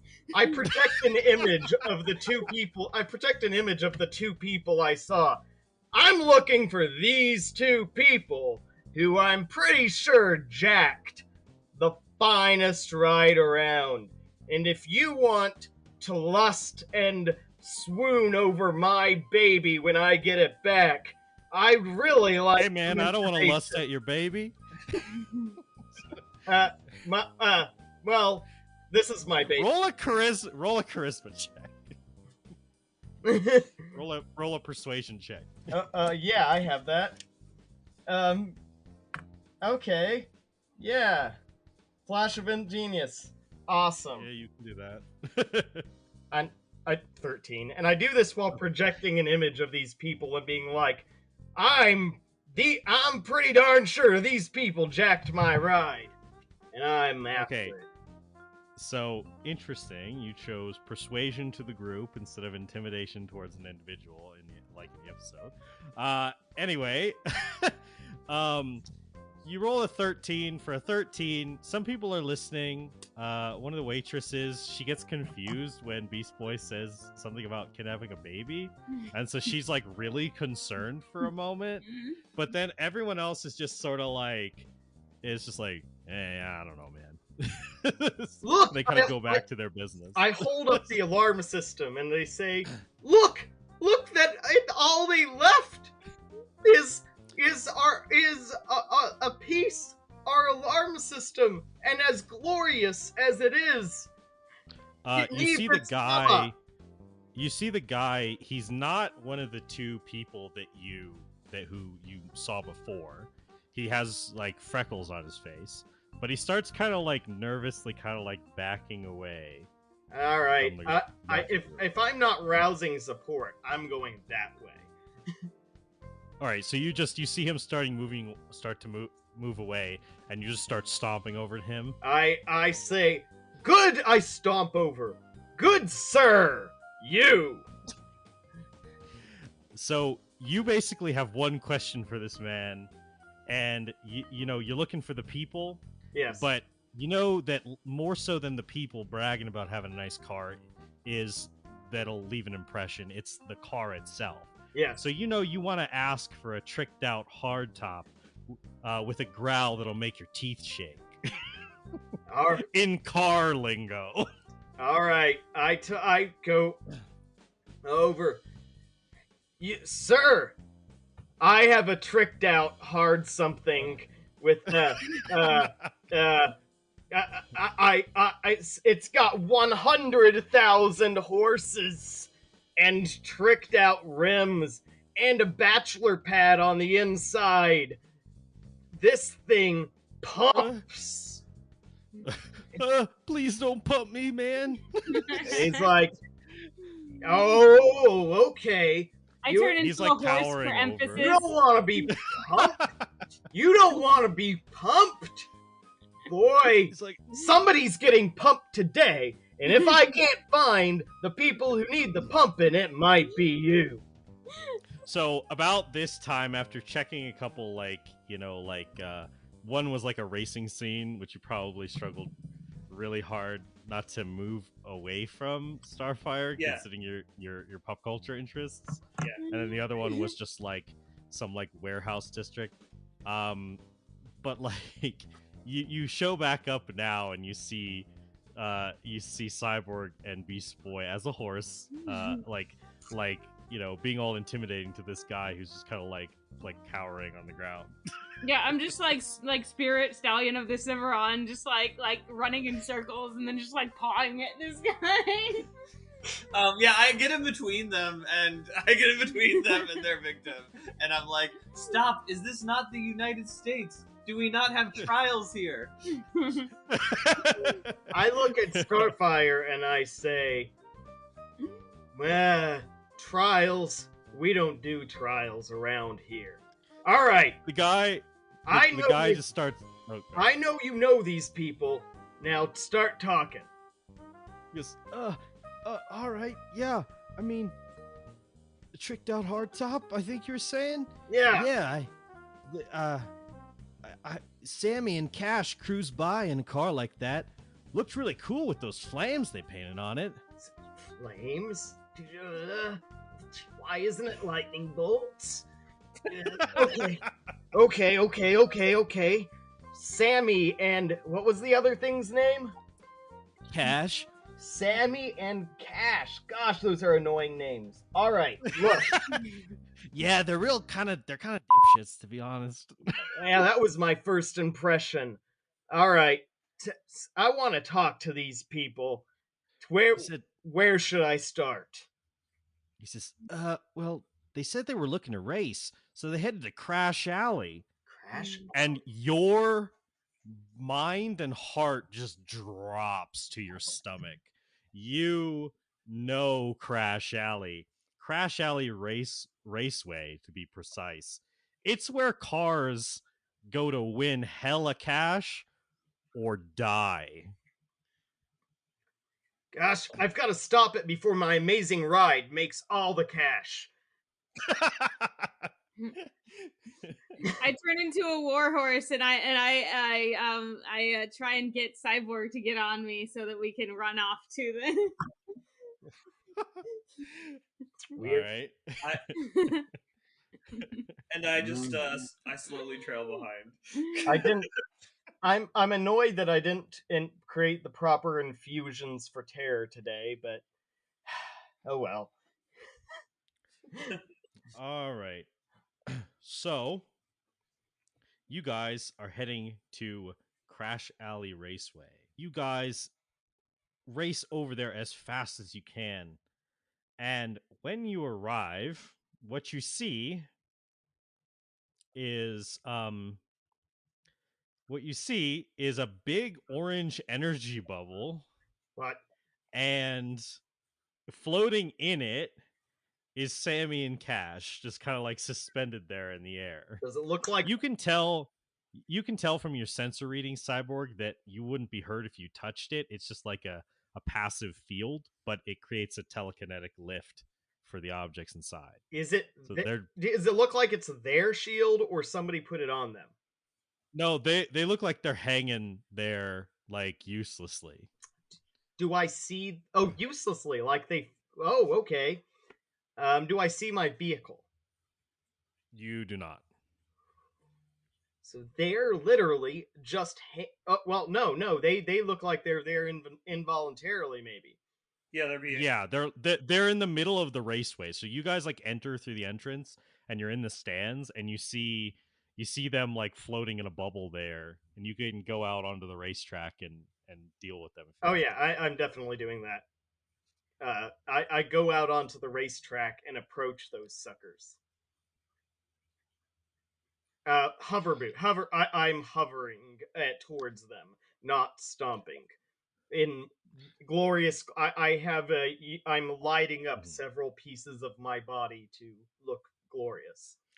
All right, so you're floating in, and they're like not quite facing you, and they're like, "Man, that sucked. Yeah, who was that guy?"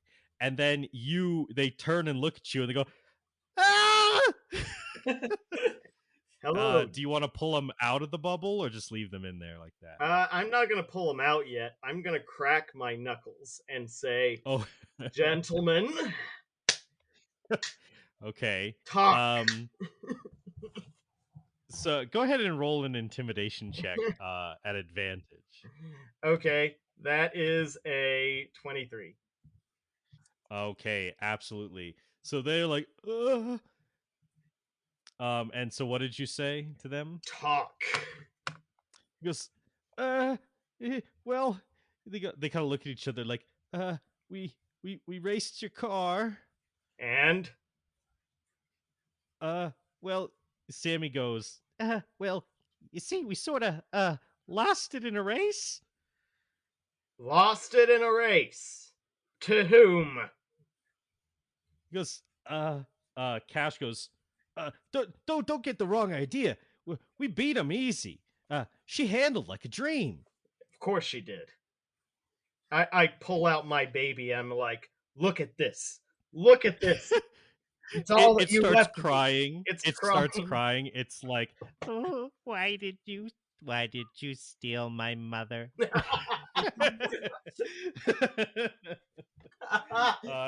And Sammy kind of like tears up a little bit. All right, I say, tell me who did this, and I might go easy on you when the fists He goes, come out. Sammy goes, it was a dude named Gizmo. Said something about a getaway car and headed downtown. It's not even here anymore, you say? Yeah, he jacked it after we beat him. And what's gonna happen to you in this bubble? They're like, they kind of look around. There's like you kind of look around, you see like raceway security like start like radioing. They're like, we might go to this slam. Yeah, I look at it and say, yeah. All right. You're not worth my time. I'm headed downtown. Anything else you know about these people? This Gizmo, where he would be going? You know who Gizmo is. Oh, I do. He's the little annoying bastard. Like, you probably know way more about Gizmo. We've encountered him. He's the one who put a rocket on your back and shot you into the sky. Oh, right. Yeah. Yeah. Little Gizmo. I was really scared for a second that Cyborg was going to murder these guys. Oh, you have no idea. You see, if it wasn't for the absolute pounding I'm going to need to build up my aggression against this guy too, you boys would be hurting so They're crying. I turn and I fly down to security and I look at them and say, hey, those two suckers stole that vehicle. If you're gonna prosecute, call me. All right, I'll try to pull them down from the bubble and get the police here. You better. And suddenly, I was like, I have the communicator in my hand, and I was like on the verge of like calling Robin, and I just like put it away, just waiting to see if something's happening. Yeah, like yeah. And so, I'm like, it's time to go downtown, ladies. The Beast Boy would, sir. Downtown. And I go down. All right, so you guys are jetting off to go downtown. Yep. All right. You guys, as you're flying away, you see the security guard kind of walk over and like reach up to the bubble and start like tugging on one of their legs, but then you quickly fly out of sight. All right, let's go. All right. Okay. So, all right. So, Cyborg. Yes. You heard about Gizmo. You know about Gizmo. Yes. And the kind of antics he gets up to. And you heard them retell that they said something about a getaway car. Yeah. So you think that Gizmo might be committing some crimes, maybe jacking some banks, hacking some ATMs, things that you would do if you were a piece of shit. And I had the know-how like you do and like Gizmo does. I actually do go ahead and radio Robin and be like, looks like somebody might be using my vehicle as a getaway car in downtown. If you hear of any chatter of theft or robbery, let me know immediately.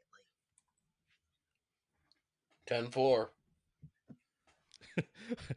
You say as you're like filling out paperwork. Yeah, I'm like, I just kind of feel like Robin kind of just lifts it up as he's like almost falling asleep on the paperwork, answers back, puts it back down, and like goes back.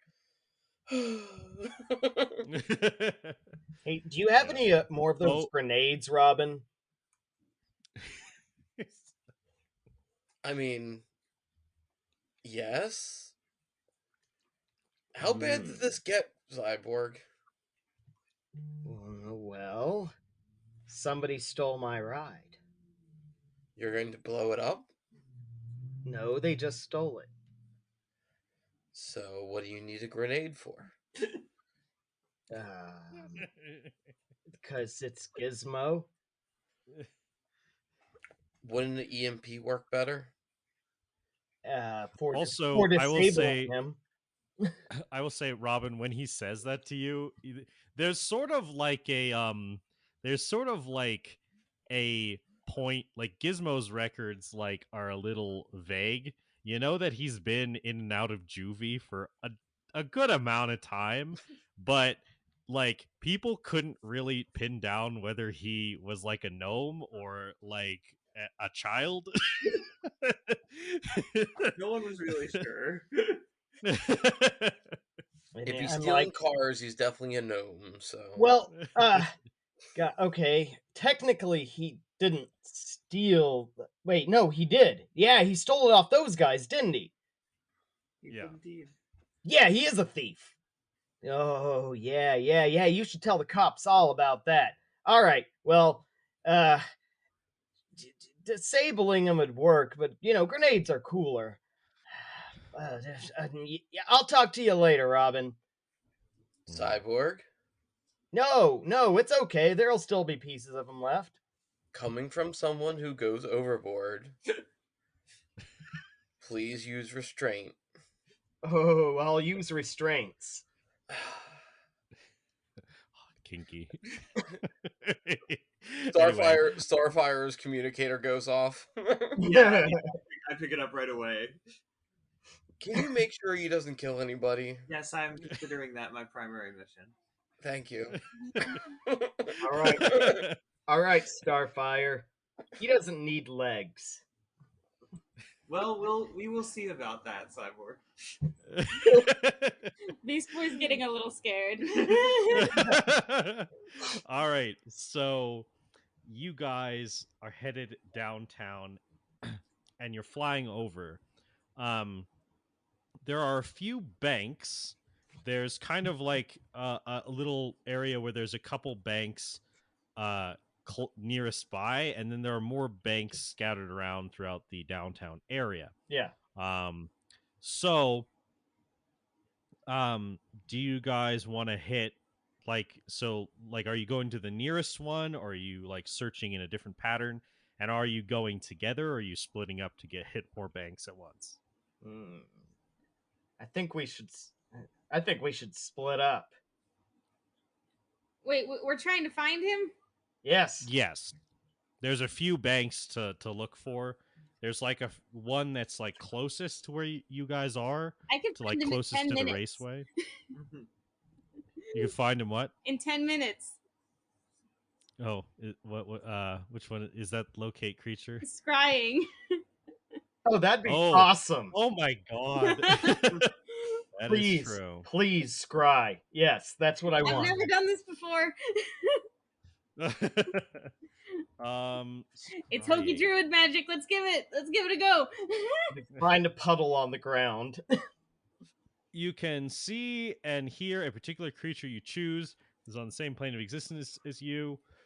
The target must make a wisdom saving throw, which is modified by how well you know the target and the sort of physical connection you have to it.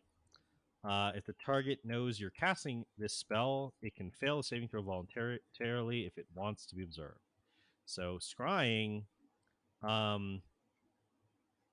okay, you have met the target. Yeah, you have met the target. Yeah. So there's it's a neutral modifier.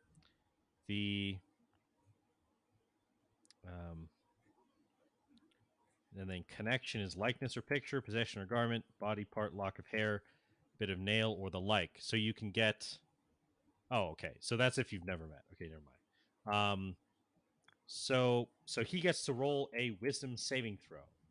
Let me look at his thing. Ew. Okay. Since he's a gnome in this universe, he actually does get advantage on saves against magic and wisdom saves. So he will roll that. I will roll that in secret. Okay. So I assume it'd be your spell save. So Is it my spell DC?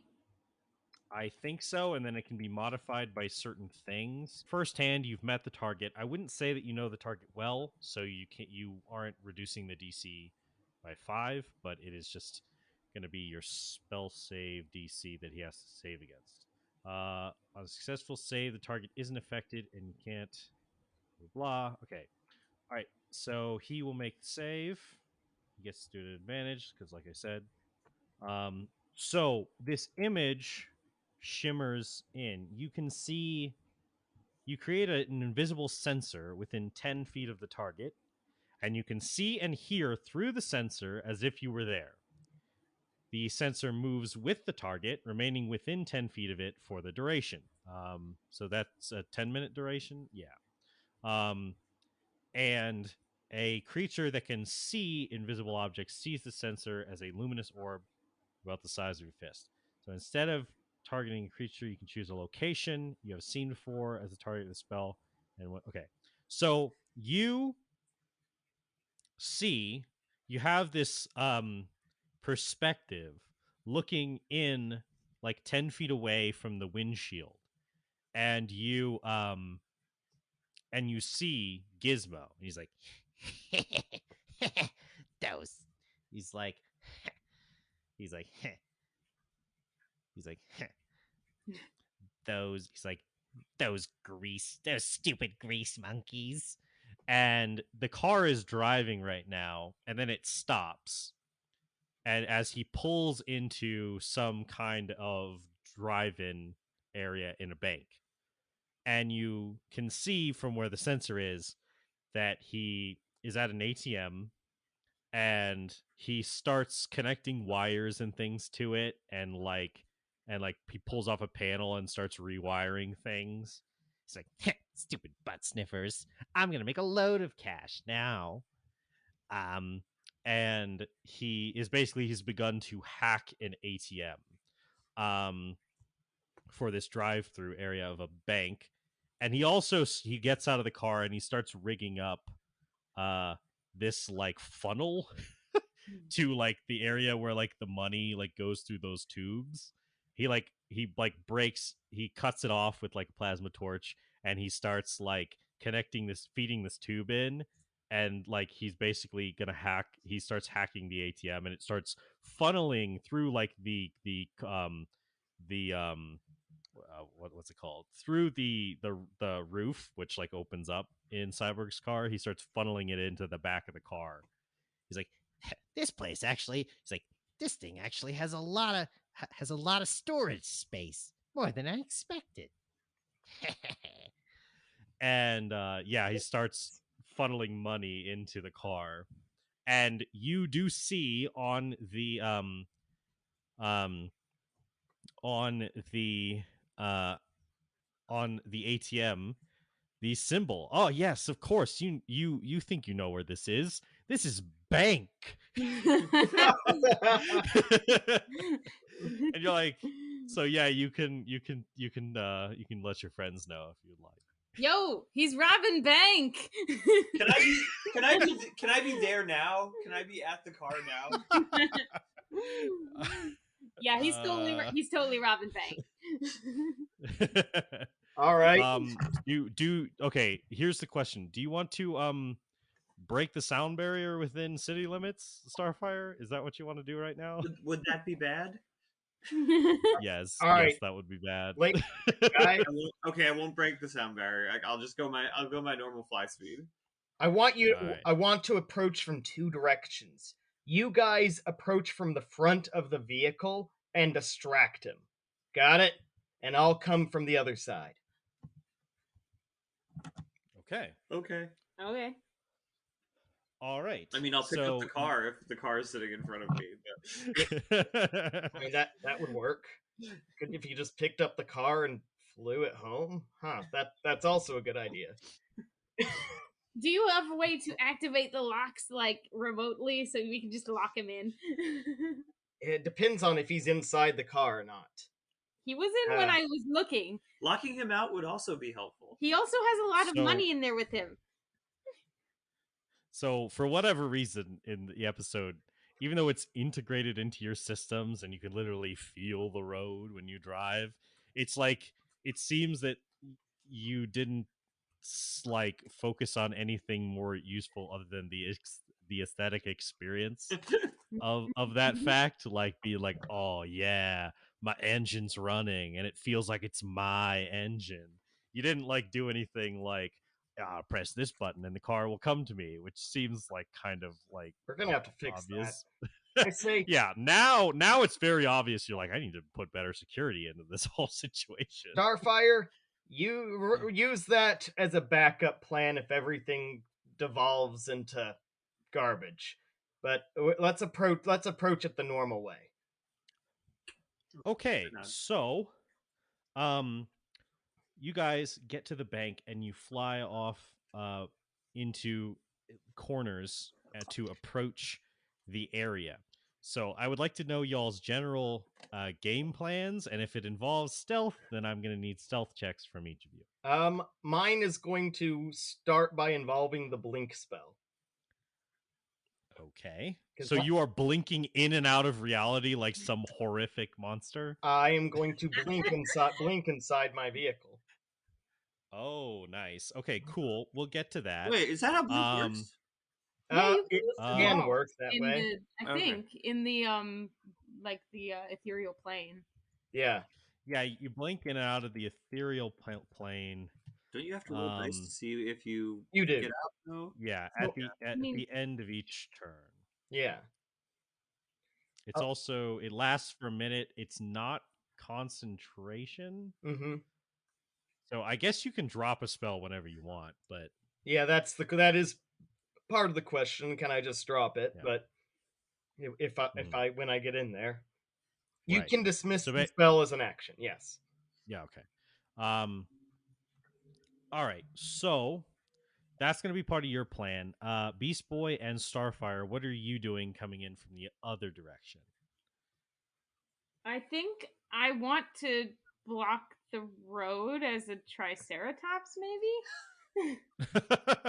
Okay. I seriously don't see a disadvantage to hasting myself and then just getting there and picking up the car. Like what's it gonna do? Okay. Idea. Like, what's it gonna do? Like, drive faster than me? Like, then I can move at a hasted speed? I think that's a good idea. You come from behind and, like, pick it up from behind and I'll, like... Yeah. Will I break the sound barrier if I do that? No. Okay. Haste is magic, so it helps you utilize super speed in its legitimate sense. Yeah. So I'm going to haste myself. Okay. All right. So, I guess the question is while you guys are doing all these things and you're positioning yourself, if he spots you while you guys are flying in and getting to your positions and then rushing him or doing whatever you're doing. So now he is distracted, so he's going to make the check at disadvantage, but he's going to roll perception. Yeah, by the way, I'm not going to turn into a triceratops until I see Cyborg in position. Until I see if he's going to like drive away. Okay, so you basically stop at like the exit, and around it goes around the corner, and then like there's an exit that leads onto the street, and you can like block the street. Yeah, and then be ready to turn into a triceratops. All right, cool. Sounds good. And then you are just gonna fly down and then like haste forward, and then you, Cyborg, are gonna kind of come in from the back and while blinking in and out of existence, and hopefully you can use the blink to get into the car. That's yes. Okay, so I'm gonna need each of you guys to make stealth checks. Okay. 21. I'm gonna use one of my luck points. Okay, I got a 17. 18. All right. 18. All right. I'm gonna roll his perception. Okay, interesting. So, we'll go to Gizmo's perspective for this scene. Gizmo is in there, and he is sitting in the car, and he has his feet. He's kind of like he has this gadget set up. It's basically a booster seat, and like these like extenders. Like for it's basically the setup for like when people with dwarfism like need to drive a truck, which I've actually seen before. But but he's got that situation, but it also kind of looks like a booster seat, and he is sitting in there, and he's like playing on this, like he's got this controller hooked up to a port in the car, and he has instead of the steering wheel because that's too big for him. But as he's like lying there, he's kind of like lounging down, and he is and so if I remember the plan correctly, you're blinking in, Cyborg, and you are gonna rush and try to grab the car, Starfire. Yeah. Okay, so all right, so he's like lounging down. He's kind of like angled so that he's kind of looking up out of the windshield. He's like, He's like, this is like taking candy from a stupid baby. and then he kind of sees this streak of like green, like, you know, pass under the one of the, or pass near one of the lights. And he goes, huh? What the heck is that? He kind of straightens up a little bit. And then as soon as he does that, like, you hit the front of the car, Starfire. You like boom in, and like the car shakes as you like grab the front of it. Yeah. Like, boom. And then he's like, ah! And then he like turns and he like looks around, and blinking in from non-existence, like it was not there before, is Cyborg standing at the left side window just outside. Oh, I of the can't be car. inside of it? Not quite yet, because he was a little bit teed off, because his perception check was 19 versus Beast Boy's 17 for stealth. He wasn't fully surprised, but he is in this vulnerable position when this starts. So I'm just standing there breathing heavily, watching. So I guess the only fair way to do this is initiative. Then if he hits the controls before you like teleport in or like lift the car up or do something like that. 16. Okay. 19. 21. 21 for Starfire. A 7. So he's kind of fucked. Starfire, you are at the car, you have your hands on the car, and you get to go first. What would you like to do? I want to pick up the car and like lift it into the sky. Okay. Well, I don't know how. I don't think it's a contested check. I mean, he's gonna start trying to drive away, but like that hasn't happened yet. Yeah, so there's no friction. You know, there's no for him to drive on if the thing is in the air. All right, so baby.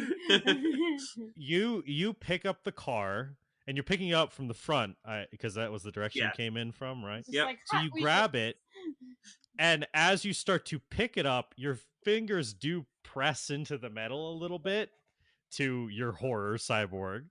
And you pick it up from the front first, and the back end of the car swings up and hits the like roof of the drive-in area. and Gizmo is screaming, and Cyborg, I assume, is probably also screaming. It's a sunk cost at this point. I just gotta keep going. Yes. All right. So picking up the object, I guess I'd call well, this is interesting. Technically an item interaction is a bonus action.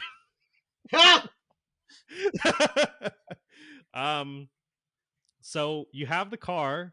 I'd say you could still do something to the car with an action or move if you want to. Although now, as you lift it up to try to shift to get underneath the car, you do slam the back end of the car up into the roof. What if you right shrink into the car?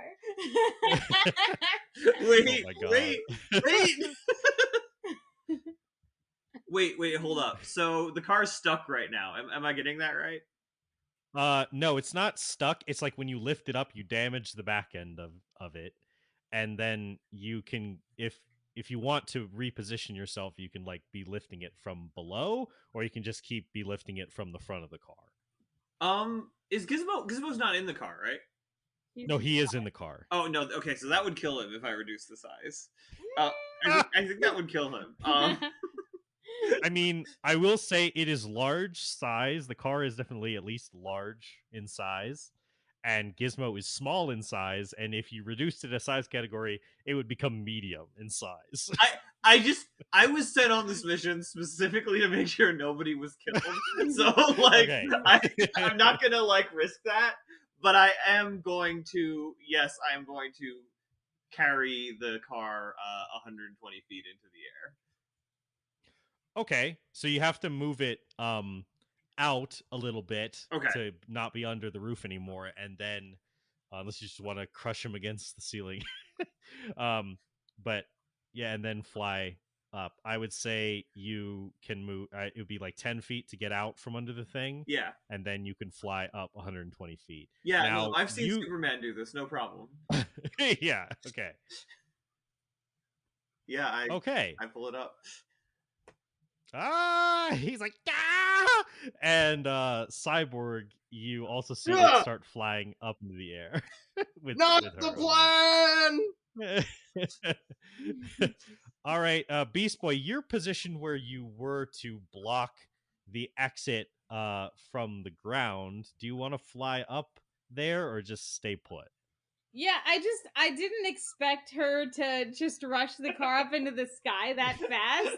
So I was about to like turn into a triceratops, but I just end up just like walking forward and just watching her just like push this car into the sky, and I'm just like, what? And I'm like, she got it, I guess. I'm on the ground with Cyborg. I guess I'll. I don't know. I guess I'll see what he wants to do. Like Alexander the Great before me, I cut the Gordian knot with a sword. What? Okay. Cyborg, it is your turn. Starfire has the car up in the air with her. Well, if he can fly, right? He can fly, yes. The car has hover suspension, which from that height might cushion a fall if it were to fall from that height.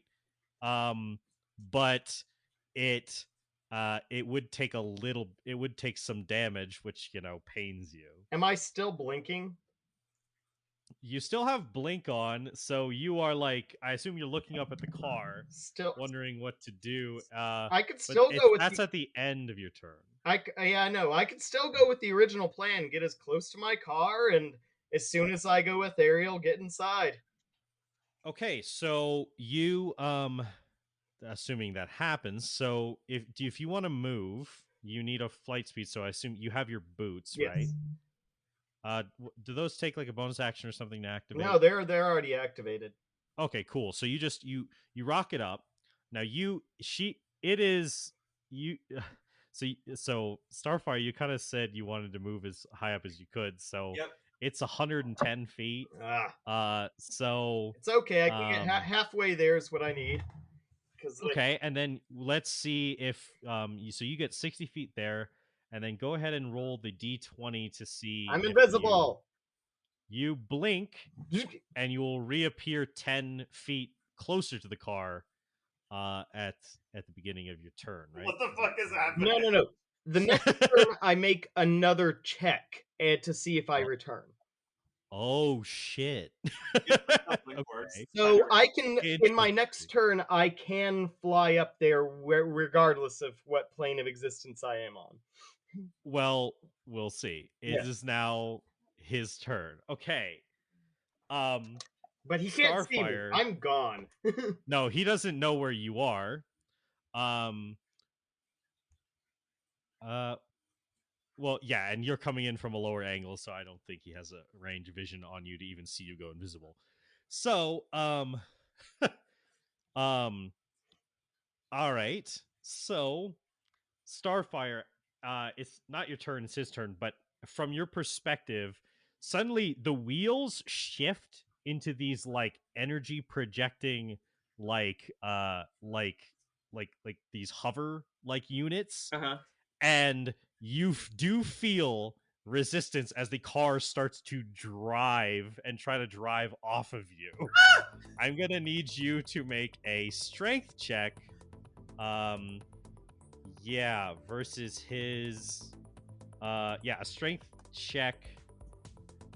Yeah, versus the car. Can that be athletics? I guess it would be contested. I don't know exactly what the stats should be, so I'm going to say that on base, it's going to at least be like you and Cyborg, because it's built with like Cyborg's like components and like hardware.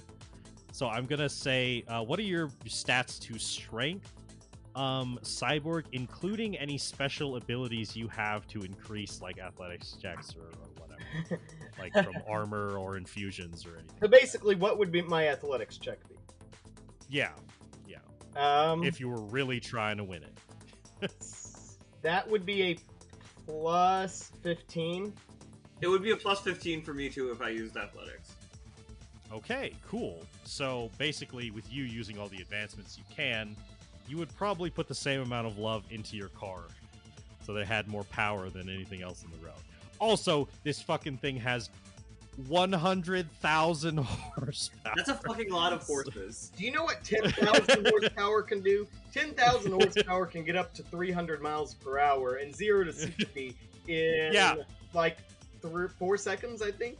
It's one of those things where like in the wiki, like whoever wrote the wiki was commenting about how the theoretical potential of the car being ridiculous, but it's mostly untested and weird. So I think that this is a fair compromise to say it's like Cyborg versus you. Yeah. So both of you guys roll contested athletic checks, although it's not really Cyborg, it's the car. 24 for start. 35, natural 20. Jesus. Okay. The you're holding up the car kind of like by the edges and lifting it. Yeah. And you have a grip on it. And the wheels shift into these things, and it's like your arms like almost hurt as like your shoulder almost like gets pulled out of socket as the car just like and it like takes off like a jet and rips away from you.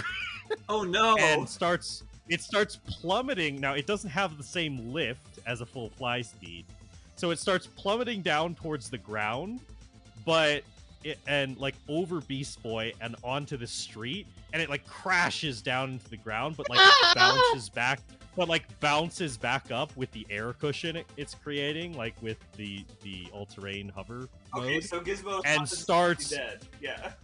and starts zooming off down the road. Okay.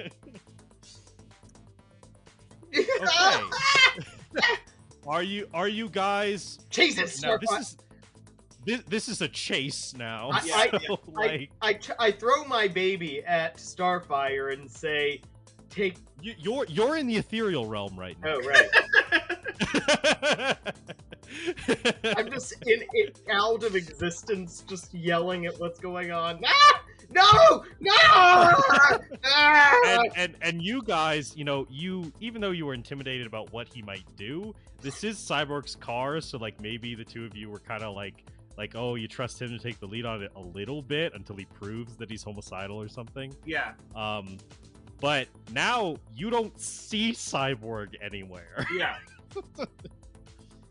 So, the three of you, like, how are you guys pursuing the situation? And because you're intangible right now, Cyborg, you can't you can't grab on. So the chase begins. you guys can all kind of act on your own, like negotiate like who's going first. But basically it's a semi-cinematic like chase with like whatever checks or things need to happen in between. So yeah, now Cyborg, you are in the ethereal realm, so you're not going to be able to like, until you come out of it, you're not going to be able uh to like grab onto Right. like starfires to increase your speed to catch up to the car or whatever. You only have the power of your own propulsion while in the realm. Okay, so I know I asked this question a lot, but I'm moving 240 like feet per Right. 6 seconds. How much faster is this thing going? It's pretty damn fast. Like I said, it's operating off of the theoretical like limits of a car that has like 100,000 horsepower.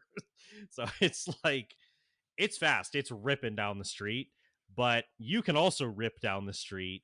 It's just to like, you don't want to like lose like control of momentum and slam into someone's house Yeah, or like their apartment. Like yeah. that's your concern. He doesn't seem to have that concern. He's like is at equal risk of doing that, Yeah. but he doesn't seem to have that concern.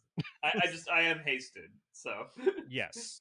So I would say you'd be able to easily like catch up to the car and try to influence it, with a grapple check or something like that. But and basically, yeah, it's basically going to be like saving throw checks or grapple checks, probably opposed by his active driving rolls. okay. So that's kind of how things are going to go down, unless you guys come up with more creative solutions. Yeah, sorry to just jump in and take point, guys. Like I'm just No, you're good. I don't think I can catch up to it. Me either. I first need to check to see whether I disapparate. Oh yeah, I switched back to physical. Okay, cool. And So yeah. So I would assume I that thought in whatever happens automatically on his turn, like when it starts. Well, the let me check see. start happens.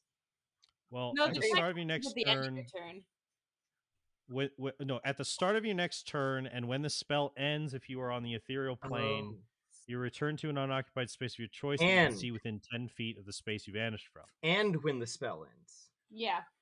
Oh, okay. Wait. At the start of your turn, you pop It back doesn't into reality. It doesn't say or. It says and, which means both have to happen, I think. No. Okay, let me read this.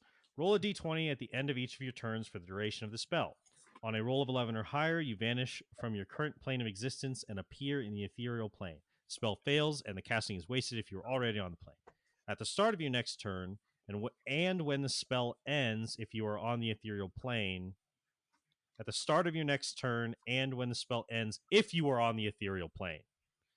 Well, I guess you would be. You return to an unoccupied space of your choice that you can see I think within it 10 always feet. ropes you back on your turn, so that way you can make like attacks if you need to, or like. Yeah.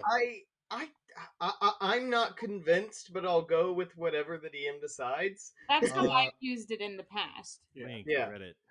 I'm pretty sure it's more of you don't like. It's more of a question if you're going to blink out every turn than come back. It's a way of avoiding getting like attacked by like a bunch of things like on their turns. And like, also, it's like a shield type thing. Also, it's like specifically says like if the spell ends, it's not like you're getting trapped in the ethereal plane. You come back. Yeah, right. That's what I think it is. Right. Well, I have heard it done in podcasts like Critical Role, and I don't think they ruled it the way that you did, that you're thinking, Johnny. Okay. I can see where the confusion is, but I think the nebulous internet leans towards you do come back, but the potential disadvantage for blink is that you could blink out when it's not convenient. Right. Like you're trying to catch a guy and you hit him, but you're also trying to avoid being hit. So you blink out, and that's good because he can't hit you back, but it's also bad because now you can't like use your sentinel reaction to hit him when he Right. tries to run away or something. So you can fuck yourself in certain circumstances using blank. I can fuck myself in many circumstances, but Oh, interesting. So yeah, I think that's how I'll rule it. But it does give you another 10 feet of movement hey, and potential to phase through the car. Now, you guys are all ripping down the road afterward. I would say that Starfire is absolutely close on the tail of the car. However, well, not however, and Beast Boy, with your like fast eagle forms or whatever your fastest forms are, you you are trailing behind, but you can keep it within visual range. My fastest would probably be air elemental because I have like a fly speed of 90 feet. So that's probably cool. the fastest thing I have. Or there might be a bird that can fly that fast, but I don't know what it is. I don't remember. Okay. So for Cyborg, if considering any buffs or any spells you have, how much can you increase your speed on your own? I can. The fastest I can go, because I'm already going 70 around. I can pump in a long strider into that. And I believe that just gives me a flat 10. Well, so yeah, 10 feet for an hour. So that's 45 times. And I can get to 90. yeah, and you can sort of port 10 feet when you come out of blink. Right. So you'll be occasionally getting another 10 feet on top of whatever that was. So 90, so you can actually kind of keep up with the fly speed of well, no, I think dashing the air elemental is faster than you. Right. But you would be lagging a little bit behind the air elemental. Right. Beast Boy. All right. So you guys start zooming out afterward. All right. Also, I'll just say for your information, Cyborg, that you did catch a glimpse of the inside of the car, and you saw that Gizmo put some fuzzy dice on the rear view mirror, which you kind of find tacky and stereotypical. At least go for the testicles in the rear. Okay. All right. We are skipping the. Yeah, we're skipping. The situation is much more dire for Gizmo than funny. Yeah. So he's gonna skip the nearby car wash and just go to the next thing. All right. He's zooming down the road, and you guys are zooming after him. He is heading towards a construction zone. So if you would like to do something to the car before he for this first instance, Starfire, you can. God, the player in me just wants to like rip off one of the wheels or something. But like, I know that's not what is the right thing to do here in character. Right. I think, are the windows open or are they closed? They are currently closed. Can't just break them. The fastest bird in the world is the peregrine falcon. Yes, that is. There is no stat block for a peregrine falcon, but I found a made up one, and its fly speed is 130 feet. Oh, can I snag the front of his car with Big B's hand? Ooh. Yes. You could even. I think it has like interposing hand or something. Yeah. Let like me actually that. look that up. You could actually basically apply like a speed brake to him. That's what I want to do. I'm going to conjure Big B's hand, and is it? Oh wait, grasping hand. Oh, interposing hand. The hand interposes itself between you and a creature you choose until you give the hand a different command. The hand moves to stay between you and the target. So yeah, I think I want to. Can I get in front of him and do that? Yes, or I think you can just cast the hand in front of him. Yeah, that's what I want to do. Cool. All right, so you cast the hand right in front of the car, and it starts pushing back against the car. The front of the car, the bumper, and part of the hood starts to compress and bend a little bit against the hand. Mhm. Now, I guess seeing if he doesn't just like push through the hand and like blast pat over the hand or something is because the hand can do athletics checks, and I think it uses your athletics. I believe Is that so. correct? Wait, no, let me just double check. Actually, it has no. Actually, it has its own strength. Its strength is plus 8. Okay. Yeah. So it's going to be a contested thing again, athletics again with the power of the car versus the hand. Oh, okay.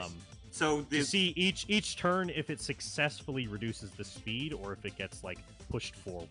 Okay, so are you giving the hand proficiency in athletics? Well, it said it's strength plus 8. Yeah. No, because and kind of because I want to buff Bigby's hand, but specifically only for like Green Lanterns. Yeah. That's a 16. Okay, and so it's gonna be it's a 15 from the car. Okay. Or for the athletics check. Athletic car. With all the nonsense that but he'd get to go. Yeah. 24. This is supposed to be a hard thing to overcome. Yeah. No, I know. So at this point, the hand is there and it's pressing against the car, but the car is pushing forward, and it's slowed a tiny bit, but not fully. Right. But it's doing that as a consistent effort might very well could pay off over time. Okay, as a free action, like just an interaction, can I just be casually flying next to the car and like be tapping on the window, like asking Gizmo to like open it? So you want him to roll it down? Yeah.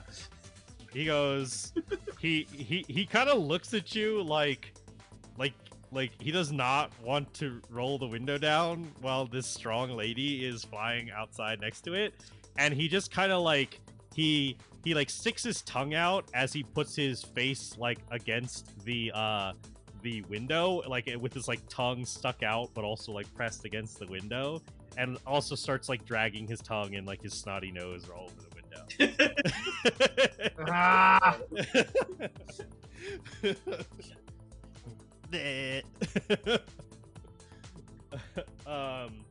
Okay. Also, the car has shifted back to normal terrain mode, so they can get more traction against the hand and such. So the other two of you are pursuing. Cyborg, have you come back to the material plane yet? Well, judging by the ruling, so you do at the end of your turn. You did well. No, you come back at the beginning of your turn. Okay. So if you would like a defensive spell, it allows you to sometimes be pretty much completely immune, but you still act in the material plane every turn. Okay. So you are flying, and Beast Boy, you're flying a bit ahead of him. You could lag back a bit when he comes back in to the material plane, so that he could grab onto you if you guys want, and then you'd have the advantage of being held on to the faster creature. Although, like, now I'm like grabbing onto an air elemental. That's kind of weird, but I think I'd allow it because you can hit it. I can blow him forward. I don't know. Yeah, you kind of like get caught up in the gust of wind is what I would say. Yeah. However, if you keep blink on, you'll blink out of that. Maybe. But yeah. Maybe. Yeah, you might phase through. I can use he's carrying me. I'll just use my action to discard the spell. Okay. So you get caught up in the gust of green wispy wind creature, and you guys zoom off at a faster rate after the car. You can see Starfire it's slowed down a little bit. Now, this is the point when it hits a construction zone. and it like goes over this like dirt gravel area, and all this dirt is getting up in the car and on the sides of the car, and yeah, it's it's messing up the paint job. There's rocks probably dinging off the windshield and stuff. It's a regular old Jackson, Mississippi situation I hate everything. with the car.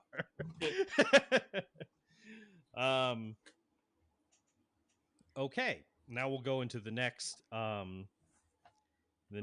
portion. The car zooms forward. You guys have another opportunity to each try to do something if you have a way to get closer to the car than you were before, or to do more to the car. So what would you guys like to do? Ooh. I don't think I can overcome it with my speed as an air elemental, so I think I'm still just chasing it. Vortex warp. Okay. Vortex warp. What's the range of that? The range of that, well, assuming I'm close enough, it's 90 feet. Oh yeah, I think so. It must make a Constitution saving throw, which I'm sure that this little shrimp has plenty of.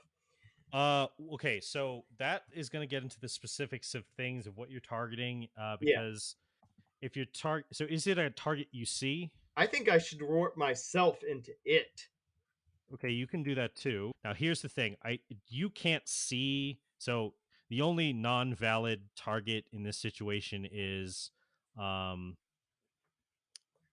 it has to be a creature, so you can't do the car. Right. But you can do yourself, but you can't do Gizmo because you can't see Gizmo. Right. I think teleporting myself into the car is the ideal situation. Okay. The target is teleported to an unoccupied space of your choice that you can see within range. You can't see the inside of the car currently. Oh, tinted windows. The windows are kind of tinted, and I would say you definitely can't see like the empty like back or like front seat really. Okay, well, but you can get yourself like on top of the roof. That's what I'm thinking. I'm gonna get myself on top of the roof, actually on the windshield, so I'm just staring at it. Okay. Suddenly, there's this twisting, singularity, and you teleport over onto the front, like over the windshield. And he goes, "Ah!" He screams. He's like, "Ah! What are you doing, you butt munch?" Pull over!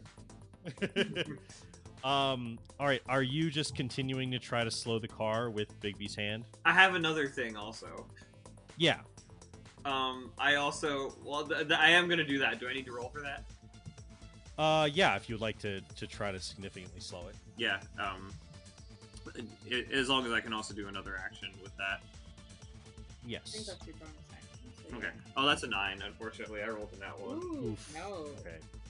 Yeah, it doesn't do great, but wow, it rolled a 2, but it's a 17. Jeez. So, unfortunately, the car keeps chugging through. The tires are like actively burning, like there's smoke coming off as it pushes through. But it's like, and the hand starts to like, it's like straining. You can actually see like these veins in the wrist of the hand, like forming. As it's, and you could swear if it were a person, there'd be like one of those like beads, like anime beads of sweat coming off. Yeah. Like, oh, this Does is the not hand great. look like Starfire's hand, or does it look like just a generic hand? I don't know. I haven't thought I about assume it. it looks like Bigby's hand. Yeah, What's that? Bigby's hand. Bigby's, it belongs to him. I Belongs to Bigby. don't know who the hell he is, but I assume it's like pink or whatever. Yeah, I imagine sort of. Well, maybe it would be not green. I don't know. I don't think we can design it right now. But Sorry. I am going to cast sleep on Gizmo. Oh, interesting. Yeah. Okay. So you look at him, and there's this this. Okay. So this is interesting. So what kind of save is that? That is a. not So a save. actually, It's not a save. I roll 5d8s. Oh yeah. Yeah. I roll So a bunch go of ahead and- d8s to see if I cover his hit points, basically. Okay, yeah, correct. What So go level ahead and are you roll casting 5d. that? I'm casting it as a 5th level spell. Ooh. Oh, So- interesting. So that means I give an additional 4. Yeah, an additional 4 dice. So Okay. that's 9d8. I don't know what his hit points are. Me neither. I'm He's kind of low. kind of hoping they're not a lot because he's just a little boy. So He's just a little Yeah, guy. yeah. He's just a little guy. Oh my god. Okay. do you want me to hold back? Do you want me to not use this? No. Do what you do. 90. Like slay, queen, even if literally. That's 42. That is one less than you needed. Oh no! Unfortunately, he looks like really drowsy, but he's like, "Hey, what are you trying to do, you stupid bitch?" He falls asleep at the wheel, so he crashes and dies. I would catch the Like- car. Oh, that's fair. Like the car kind of like wobbles, like as he like straightens it up. He's like, "Ah, what are you trying to do? You're gonna get us killed." Now a little bit Exactly. with a little bit more determination in my face. I tap on the windshield. I tap on the window. He was like, "No, go away." Um, Am I fast enough So- to get onto the car, or am I still trailing behind? I would say, but the determination for that is basically if the hand successfully pushes, like, And reduces it its hasn't speed. been.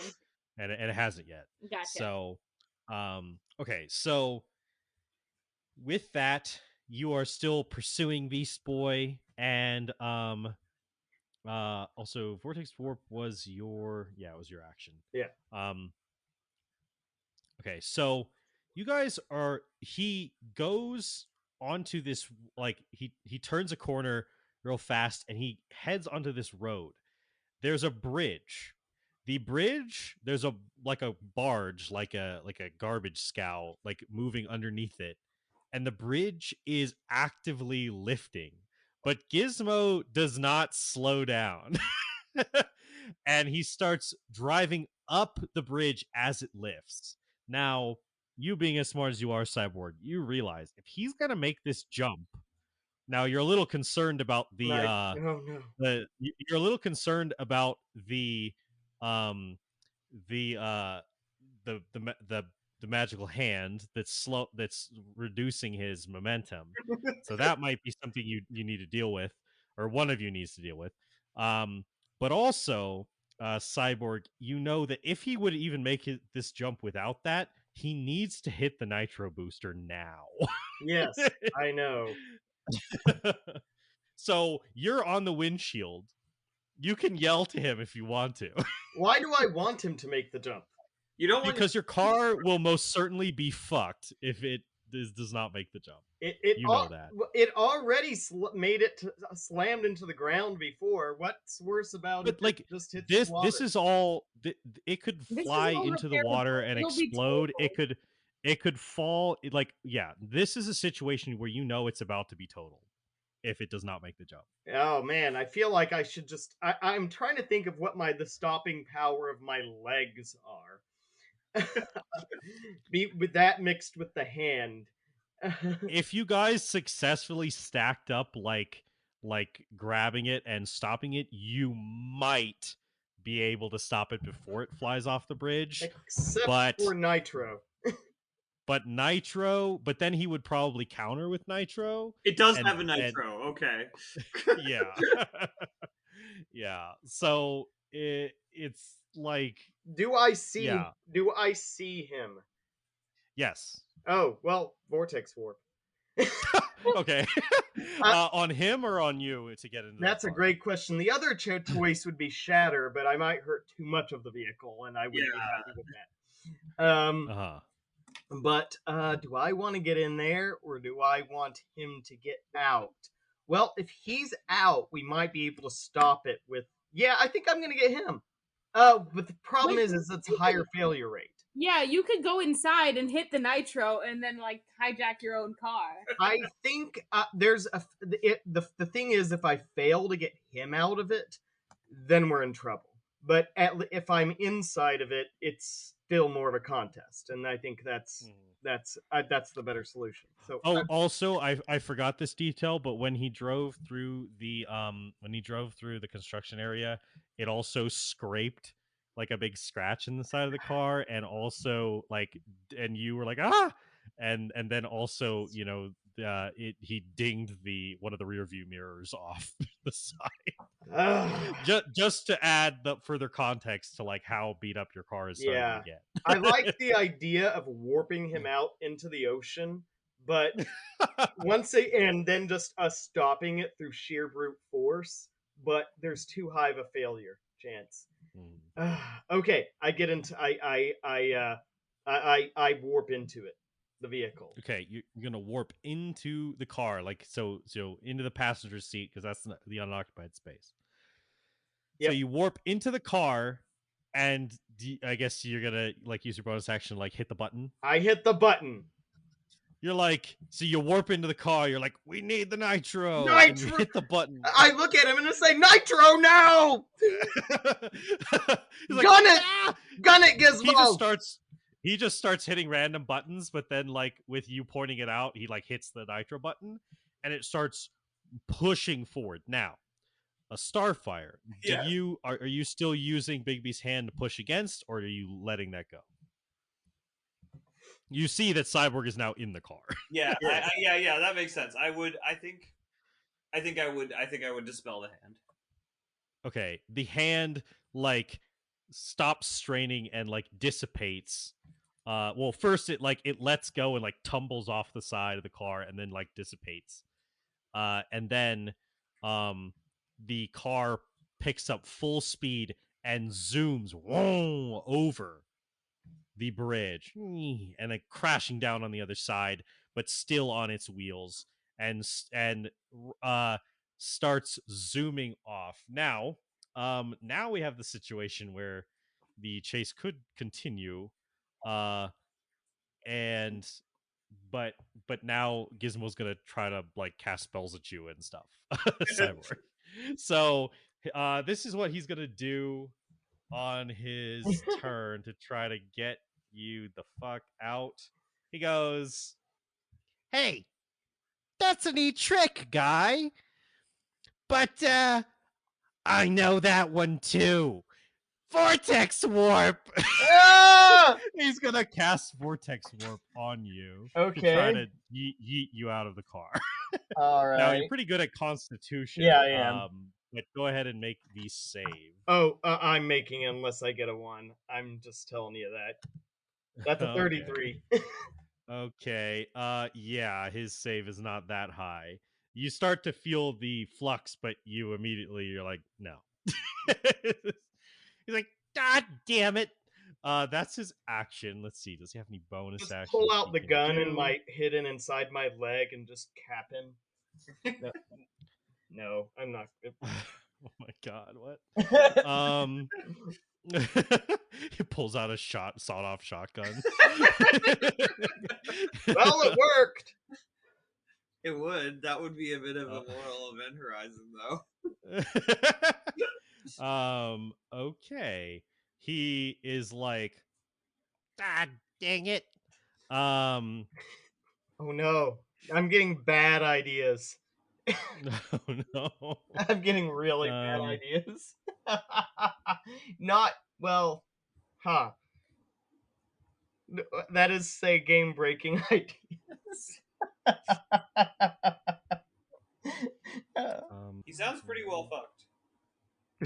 He probably is. We'll see. Okay, so he did that, so he can't like attack you yet.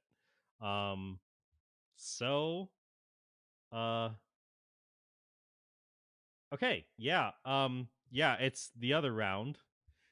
From people, so people are outside of the car, people are inside of the car. What you doing? I'm trying to think if there's much I can do with Cyborg now in the car. I wish I had like slow or something. Yeah, I'm still trying to catch up. I think okay, so they made it over the bridge. Yes. And they're kind of on a straightaway where, like, he would have had a lot more opportunity to race away if he weren't dealing with Cyborg inside the car right now. but now that's impeding his progress in doing that. Oh wait, I just got an idea. Just a second.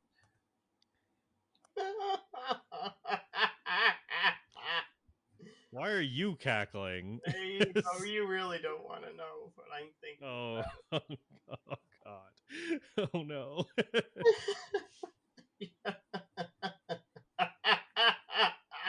Okay. Okay. I am going to use disguise self, and I'm going to turn into his friend Jinx, and Okay. I am going to tap on the window. I am I'm can she fly? He will roll intelligence. The question is if he thinks about it quick enough. Like, yeah, I know. I So think- let me I- roll his intelligence. I think my high shot here is he lets me in. My low ball is he gets very confused, and that helps Cyborg somehow. Yeah. Okay. Is there a relevant skill for this? Well, also wait. So can disguise self also be seen through with the investigation? Is that one of those illusions? Let me actually look at that. To discern if you are disguised, a creature can use its action to inspect your appearance and must succeed on an intelligence investigation check. Fair enough. Now I'm just gonna roll the free remember roll first to see if he's like, this is bullshit. Right? Valid. He rolls. I mean, what would that be against? Your DC, I would assume. Yes. Which Wait, no. This one's just to see if he remembers his fact. Yeah. So he got good enough to be. He looks at you, and there's all the animation is all those red question marks up around his head. Is it What? Jinx? Say, wait. Since when can you fly? I know what you're doing, butt sniffer. And he, yeah. So that was what was that? Your action or what? I believe that was my action. Okay. Yeah. You still have your bonus action if you'd like to use it. I think I'm probably good. This is. It feels like this is mostly in Cyborg's hands at this point. Okay. So Cyborg, what were you cackling about? Hold on, I'm doing an intelligence self on myself. A check on myself. Why? That's not very high. Well, I mean, you have bonuses. Yeah, I know. Cyborg has really not. I mean, I can create devices, but he doesn't really know a lot of theory of planes like Raven does, and how doesn't know the full. So I'm thinking he's going to try to open up a rope trick to drive the car into. It's a split-second decision of him panicking. Okay, but rope trick is vertical. I know. It's not horizontal. I'm telling you, he's not. He's being stupid. Okay. I don't know if this is a thing that can even happen, even if you try. No. What I'm saying is, you know what else is also in the car? An extra dimensional bachelor pad. That's 2 extra dimensional spaces. Oh no. Oh no. Okay, hold on. I'm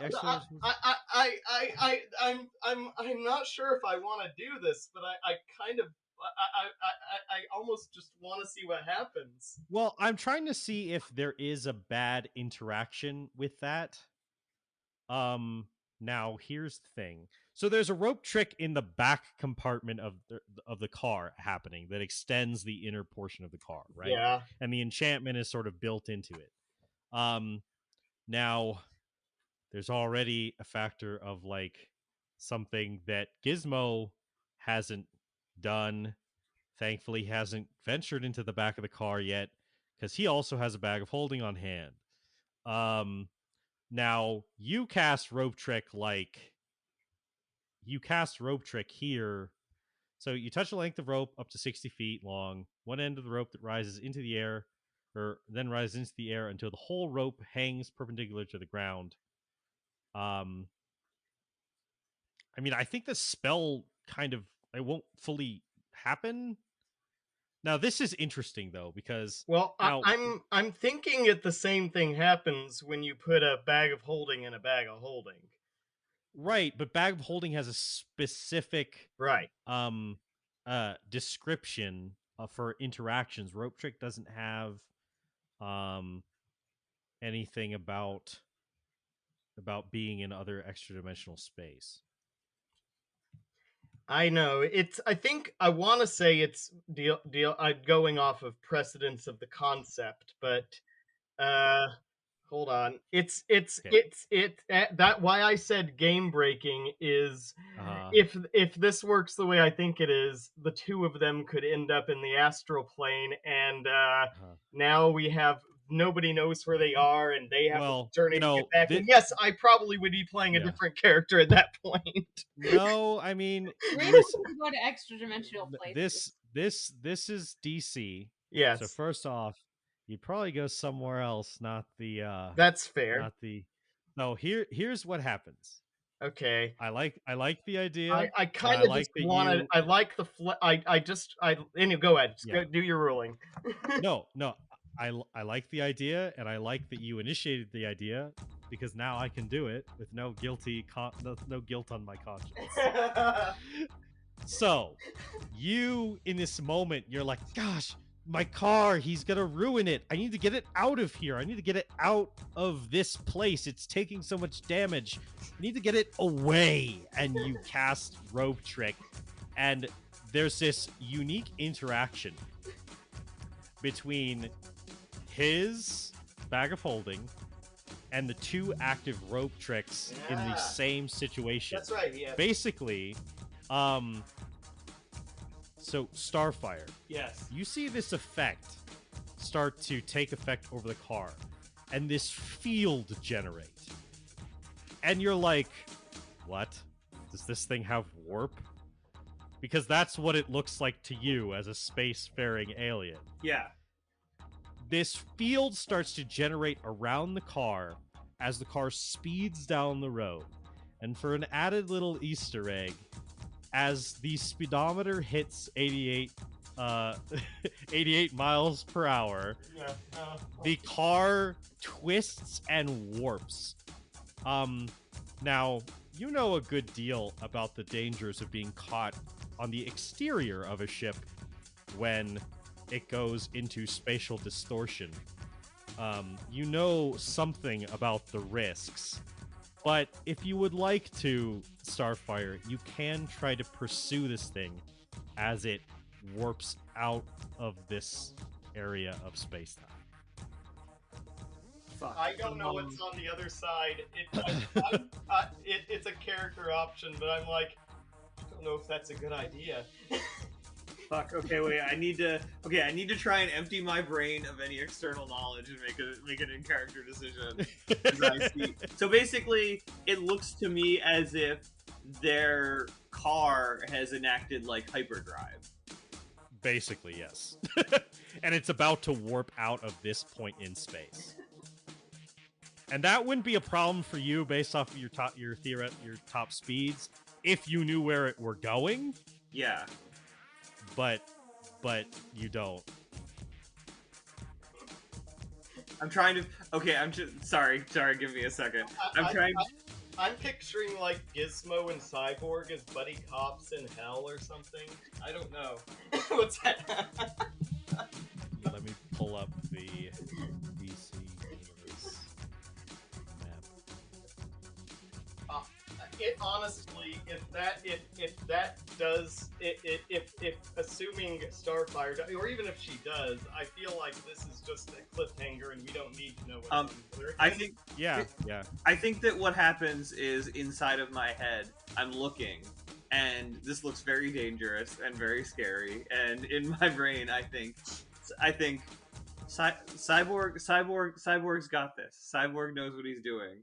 And then a louder voice says, "No, no, he doesn't." And, and I chase after them. Okay. So, because my friend is being warped into another dimension, even if my friend has been acting really weird lately. Okay.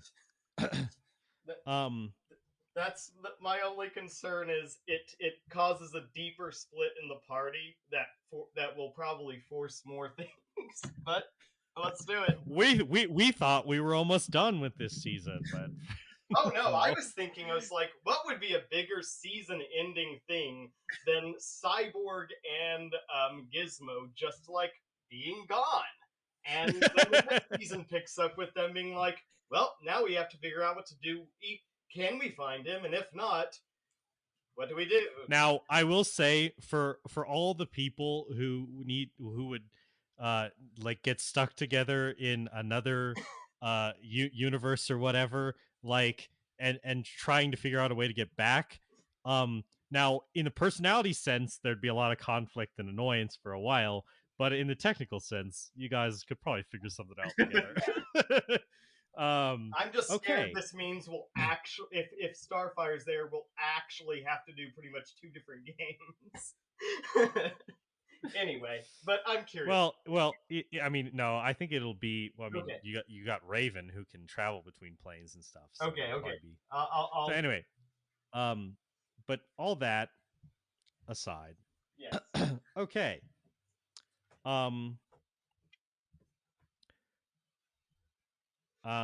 Okay. So this starts to warp now. So you do pursue, from what I understand. Yep. You regretfully I pursue. You push forward into the spatial shear. Your body like bending and distorting with space as you try to follow the car as it disappears. And you are flung, and you can see the car ahead of you or behind you or in you or to the side of you. It's really not clear.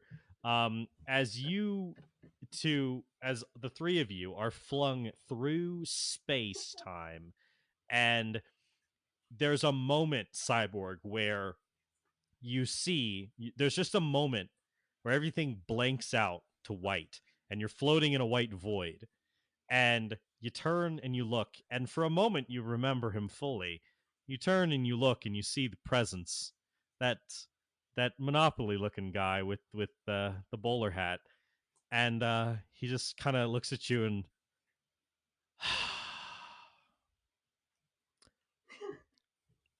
good luck. And then you're out of that situation as you guys plummet through space. Now, you're plummeting through infinite dimensions and like states of existence, very Doctor Strange like, but probably more weird and conceptual than even that, I would say. And there's a point where while you're moving through, you're not like you're on the edge of whatever force is pulling them along, Starfire. Yeah. And you get snagged on something. Oh no. And you're ripped away. Oh no. And they are pushed further on, and you just see them careening away. It's weird. But they're no longer within your realm of perception. And now you are just in this realm. There's yellow and red lightning surging past you, and you start feeling this incredible strain, this pain. that forces you to move faster, as fast as you can until you're sweating with the exertion of it. And this should be impossible. There should be no speed that exists that puts this kind of strain on you, but you are trapped trying to go faster and faster in this vortex of swirling lightning. And that is where we will end this episode of Teen Titans Roll. So I just opened the communicator, and I'm just like, they're gone. Guys. Good game, everybody. Woohoo! I don't think that there could possibly be a more complicated situation for you guys to explain to Charlie for next time. I was thinking that as I'm Cyborg listening to does this anything last night. I'm weird. like, It's like, after she leaves and says, "Oh, I hope nothing bad happens." So, guys, this is incredible. as soon as he said that, I was just like, "Oh no!" I didn't want to go in, but I knew my character would. Yeah. No, that's okay. I just kind of picture Robin finally getting done paperwork and like picking up a communicator and being like, "Hey, how's it going over there?" And just silence and be like, "What the heck happened?"